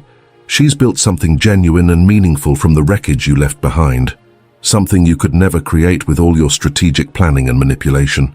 As she turned to leave, Brooke added, "You know what's ironic? In trying to control everyone and everything around you, you lost the only things that might have genuinely mattered: a wife who actually loved you, a child who would have looked up to you, a legacy beyond money and power." She nodded to the guard to indicate she was finished. "Goodbye, Wesley. I won't be visiting again." After Brooke departed, Wesley remained seated, staring at his reflection in the glass partition. The man who looked back at him, still calculating, still searching for angles and advantages, suddenly seemed like a stranger. For the first time since his arrest, a question formed in his mind that wasn't about strategy or survival or manipulation. What if I had simply loved them? What if that had been enough? The question had no strategic value, offered no path to reduced sentencing or asset recovery. Yet it lingered, echoing in the emptiness of his prison existence, a haunting glimpse of a road not taken. On the anniversary of the Phoenix Gallery's opening, as Seattle's autumn painted the city in brilliant reds and golds, Dahlia stood in the center of her thriving business, watching as clients and artists mingled among new installations. Evelyn, now a precocious toddler with boundless energy, charmed everyone she encountered as she weaved between legs with toy in hand, closely supervised by Mason. The past year had brought continued success, critical acclaim, financial stability, and a growing reputation as one of the Northwest's most insightful curators of contemporary art. Dahlia had expanded the gallery's programming to include community art classes, exhibitions featuring emerging artists, and partnerships with local schools. The Phoenix had become not just a commercial space, but a cultural hub. As she greeted guests and discussed artwork, Dahlia caught sight of a familiar face entering the gallery, Catherine Whitman, founder of the Phoenix Foundation. They had met 6 months earlier when Catherine had commissioned a piece for her foundation's headquarters, and their professional relationship had quickly evolved into friendship built on shared experience. "Congratulations on a remarkable first year," Catherine said, embracing Dahlia warmly. "The Transformations exhibition is inspired." "Thank you for coming," Dahlia replied, "and for your continued support." Catherine glanced around the gallery, taking in the vibrant energy of the space. "You know, when Victor was sentenced, everyone told me I'd never recover. Professionally, financially, emotionally, that his shadow would define me forever. But it didn't," Dahlia observed. No, it became the catalyst for something far more meaningful than being Mrs. Victor Whitman ever was. Catherine smiled as Evelyn toddled past, giving chase to her Uncle Mason. Building something authentic from the wreckage is the best revenge, isn't it? Dahlia considered this, watching her daughter's joyful exploration of the world. I don't think of it as revenge anymore, she said thoughtfully. That implies I'm still reacting to Wesley, still defining myself in opposition to him. What do you call it then? Liberation, Dahlia decided. From expectations, from compromises that dimmed my light, from a life built on appearances rather than authenticity. As the evening progressed and guests began to depart, Dahlia found herself alone in the gallery's small courtyard garden, enjoying a moment of quiet reflection. The sculpture garden featured a central piece she had commissioned from a young artist, a phoenix crafted from copper wire and glass, catching the light from all angles, simultaneously delicate and indestructible. Mason joined her, handing her a glass of champagne. To the phoenix, he toasted, and to my remarkable sister. To family, she countered, clinking her glass against his. The real kind, built on love and support, rather than obligation or appearance. As they stood together in comfortable silence, Dahlia felt a profound sense of completion. The journey from that rainy Seattle gallery opening, where she had first sensed something wrong in her marriage, to this moment of authentic success and joy, had been brutal at times. But standing here now, watching the light play through the phoenix sculpture as her daughter's laughter echoed from inside, she wouldn't change a moment of it. The deception that had nearly destroyed her had ultimately revealed her true self, not as Wesley Hammond's wife, not as a victim of his schemes, but as Dahlia Pierce, gallery owner, curator, mother, survivor. In losing what she thought she wanted, she had discovered what she truly needed. And in that discovery lay not just healing but triumph. "Mommy, can I have the blue one, please?" 6-year-old Evelyn Pierce bounced on her toes beside a display of hand-blown glass paperweights, her cerulean eyes, so like her father's, wide with fascination. "Careful, sweetheart," Dahlia cautioned, placing a gentle hand on her daughter's shoulder. "These are artworks, not toys." "I know," Evelyn replied with the solemnity of a child accustomed to gallery spaces. "I'll keep it on my desk for my drawings, like a real artist." Dahlia smiled, recognizing her own early passion for beautiful objects in her daughter's expression. "We'll talk about it for your birthday next month." The Phoenix Gallery had expanded significantly over the past 5 years, now occupying a renovated brick building in Capitol Hill, with 3 exhibition spaces and a sculpture garden. What had begun as Dahlia's act of reclamation had evolved into one of Seattle's most respected contemporary art venues, known for discovering emerging talents and fostering innovative installations. Ms. Pierce, her assistant, Camilla, now the gallery's associate director, approached with a tablet in hand. The Miyazaki installation is confirmed for the winter showcase, and the Times critic wants to schedule an interview about the expansion to Portland. "Wonderful," Dahlia replied. "Let's set that up for next week after Evelyn's school performance." At 37, Dahlia had grown into her success with a quiet confidence that commanded respect throughout the Seattle arts community. The caramel hair that once fell in careful waves now framed her face in a sophisticated bob streaked with natural highlights, and her wardrobe of minimalist architectural pieces reflected her refined aesthetic sensibilities. "Mom?" Evelyn interrupted, her attention caught by something beyond the gallery windows. "Who's that man taking pictures of our building?" Dahlia looked up, following her daughter's gaze to the street, where a tall figure stood partially obscured by an umbrella, apparently photographing the gallery facade. Something about his posture, the straight shoulders, the calculated stillness, sent a flicker of recognition through her before he turned and walked away. "Probably just a tourist, honey," she said, though an unsettled feeling lingered. "Let's finish reviewing the new acquisitions before we meet Uncle Mason for dinner." Later that evening, after Evelyn had been tucked into bed in their spacious apartment above the gallery, Dahlia's phone chimed with a text from an unknown number. "The Phoenix has flourished beautifully, as have you. We should talk. W." She stared at the message, her heart accelerating despite her best efforts at composure. 5 years had passed since she had last communicated with Wesley. 5 years during which she had built a meaningful life that owed nothing to his influence. Now, with 6 words, he had disrupted her carefully constructed peace. The notification of his parole had come 3 weeks earlier, a formal letter from the Federal Bureau of Prisons indicating that Wesley Hammond had served 6 years of his 18-year sentence and qualified for early release due to exemplary behavior and participation in rehabilitation programs. Dahlia had filed the notice away, refusing to let it occupy her thoughts. Yet here he was, already back in Seattle, already finding ways to insinuate himself into her awareness. She considered ignoring the message, blocking the number, maintaining the emotional boundaries she had established. Instead, surprising herself, she typed a response. "I have nothing to say to you. Do not contact Evelyn or me again." The reply came almost immediately. 5 minutes. The Elm Street Bakery tomorrow, 10 a.m. Then I'll disappear if that's what you want. You deserve the choice. The Elm Street Bakery, her old neighborhood haunt from before their marriage, the place where she and Mason used to dissect terrible gallery art over maple scones and coffee. Wesley's choice of location wasn't accidental. Nothing he did ever was. After a long internal debate, Dahlia responded, "Fine, 5 minutes. Alone." The bakery had changed little in the intervening years. The same mismatched chairs, the same chalkboard menu, the same scent of cinnamon and coffee in the air. Dahlia arrived precisely at 10, selecting a table near the window where she could see anyone approaching. At 10:03, Wesley Hammond entered, and Dahlia's breath caught despite her preparation. Prison had changed him physically. He was leaner, his once perfect hair now silver at the temples, fine lines etched around his eyes. Yet he still carried himself with the same measured confidence, dressed in a simple but clearly expensive charcoal sweater and slacks that suggested he had already begun rebuilding his external image. He spotted her immediately, crossing to her table with the deliberate movements of someone who had spent years in environments where sudden motions could be dangerous.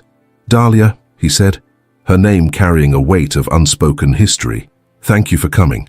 3 minutes, she replied, glancing pointedly at her watch. "You've already used 2 walking in and sitting down." A ghost of a smile touched his lips. "Still direct. I've always admired that about you, even when it was inconvenient for my plans." "What do you want, Wesley?" The calmness in her voice surprised even her. He studied her face for a moment before answering. "To see you.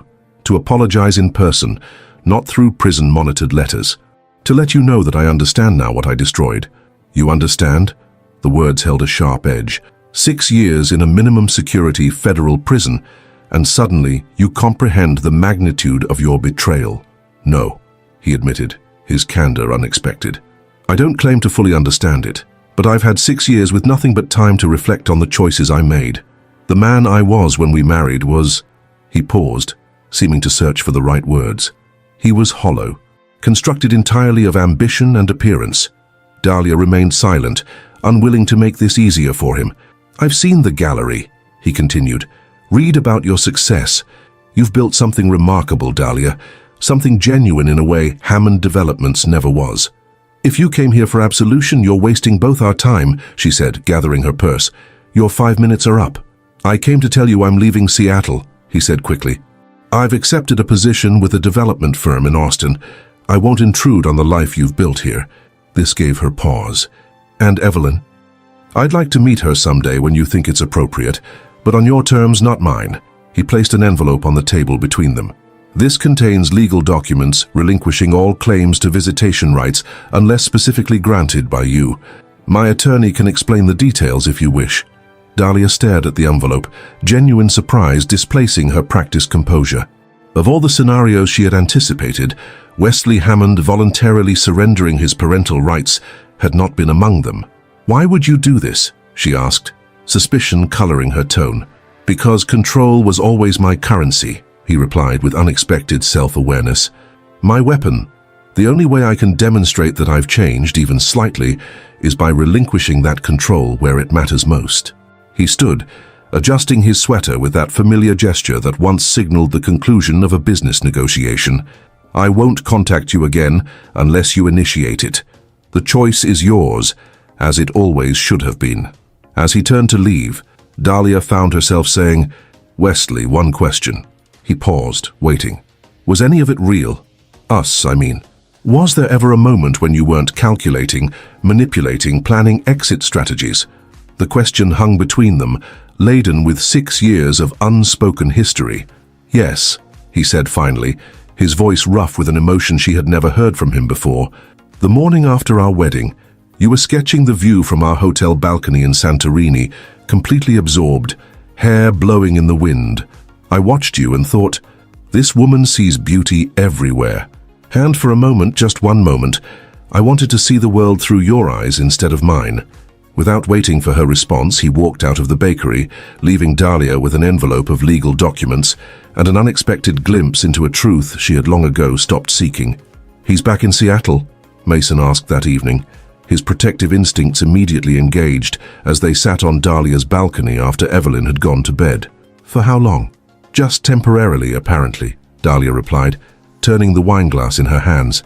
"He's moving to Austin for a job." Mason studied his sister's face in the soft evening light. "How do you feel about seeing him?" "Strangely, nothing," she admitted. "Not anger, not fear, not even satisfaction at seeing him diminished. Just nothing."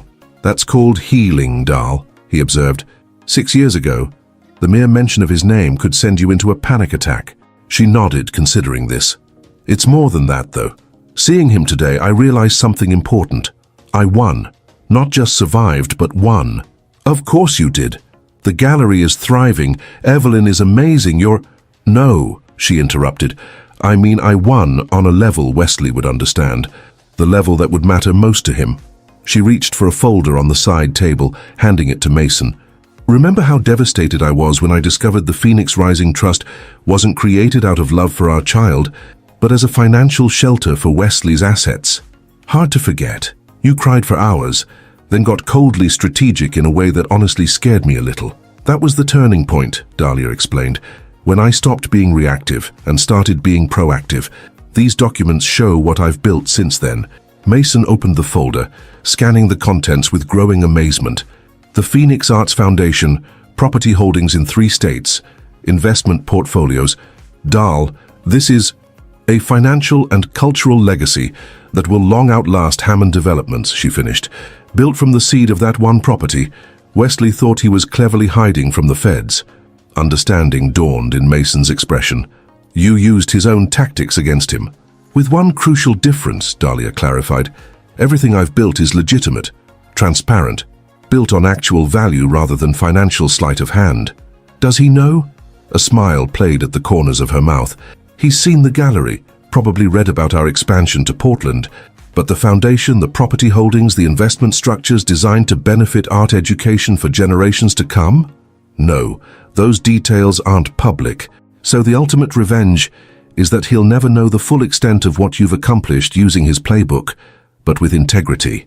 "It's not revenge anymore," Dahlia corrected him, gazing out at Seattle's skyline, where the former Hammond Tower stood renamed and rebranded. "It's transcendence. I'm not defined by what he did to me or even by my response to it. I've created something that will flourish long after both of us are gone." She took a sip of wine, savoring the moment of complete clarity. "What began as my desperate attempt to rebuild has become something far more significant than anything Wesley ever created. And the best part, I no longer need him to know that." "Mommy?" Evelyn's voice broke through the morning quiet as Dahlia prepared breakfast in their sun-filled kitchen. "Is my daddy a bad person?" The question Dahlia had been anticipating for years still caught her unprepared. She turned to find her daughter standing in the doorway, a school assignment visible in her small hands. "My family tree." "What makes you ask that, sweetheart?" Dahlia replied, buying time as she gestured for Evelyn to join her at the table. "Mia Johnson said her mum told her my daddy went to jail for stealing money," Evelyn stated matter-of-factly, "and that's why we don't see him." "Is that true?" Dahlia took a deep breath, remembering her promise to herself that she would always be truthful with her daughter, just never cruel. "Yes, that part is true.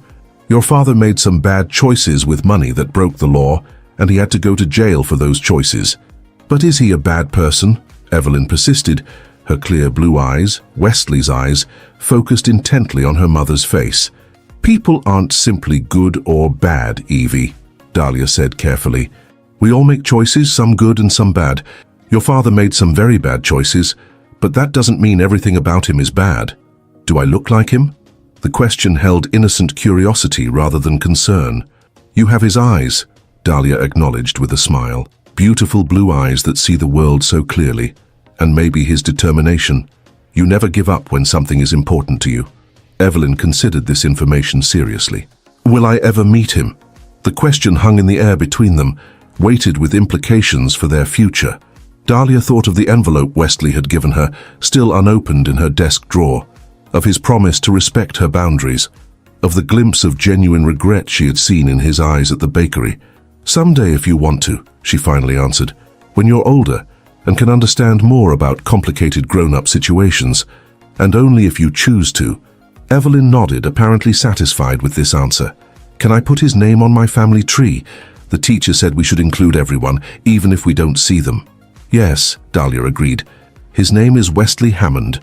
He's part of your history, even if he's not part of our daily life. As she helped Evelyn complete her assignment, Dahlia marveled at her daughter's straightforward acceptance of complicated truths. There would be more questions as she grew older, more nuanced conversations about betrayal and redemption, about the consequences of choices, about forgiveness and boundaries. But for now, this simple acknowledgement that Wesley existed, that he was connected to them by blood if not by presence, seemed sufficient.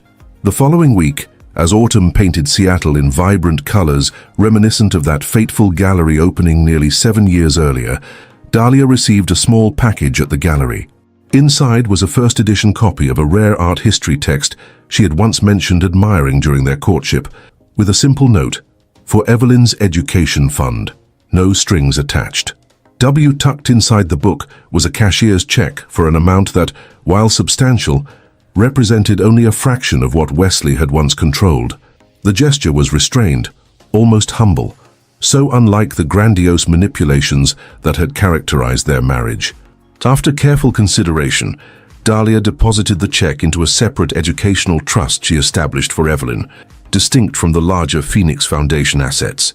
It was neither acceptance nor forgiveness, but rather a pragmatic acknowledgement that Evelyn deserved whatever benefits might come from her father's belated attempt at responsibility. That evening, she took Evelyn to the Olympic Sculpture Park, the site where she and Wesley had renewed their vows in that elaborate deception years ago. The memory no longer stung. It had been incorporated into the larger tapestry of experiences that had shaped her into the woman she had become. As they walked among the sculptures, Evelyn running ahead with the boundless energy of childhood, Dahlia paused at a viewpoint overlooking Elliott Bay.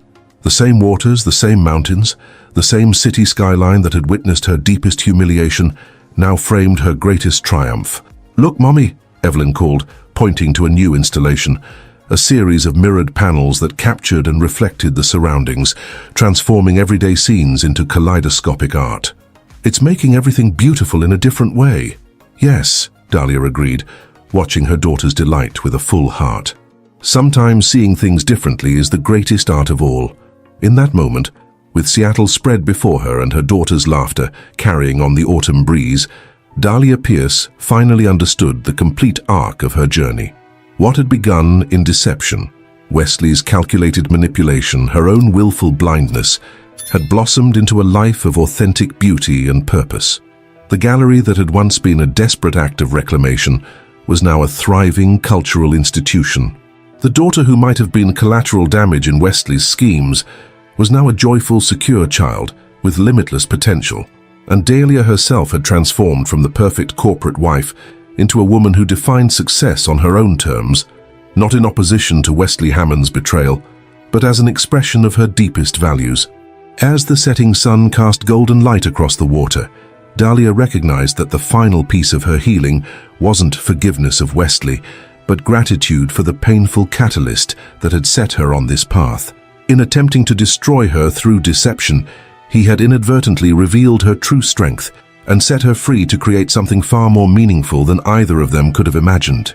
The phoenix had risen, not just once in a dramatic moment of crisis, but continually in daily choices to create rather than destroy, to build rather than scheme, to love authentically rather than manipulate strategically. And in that ongoing emergence, Dahlia had discovered the most profound truth of all, that from the ashes of betrayal can bloom not just survival, but transcendence.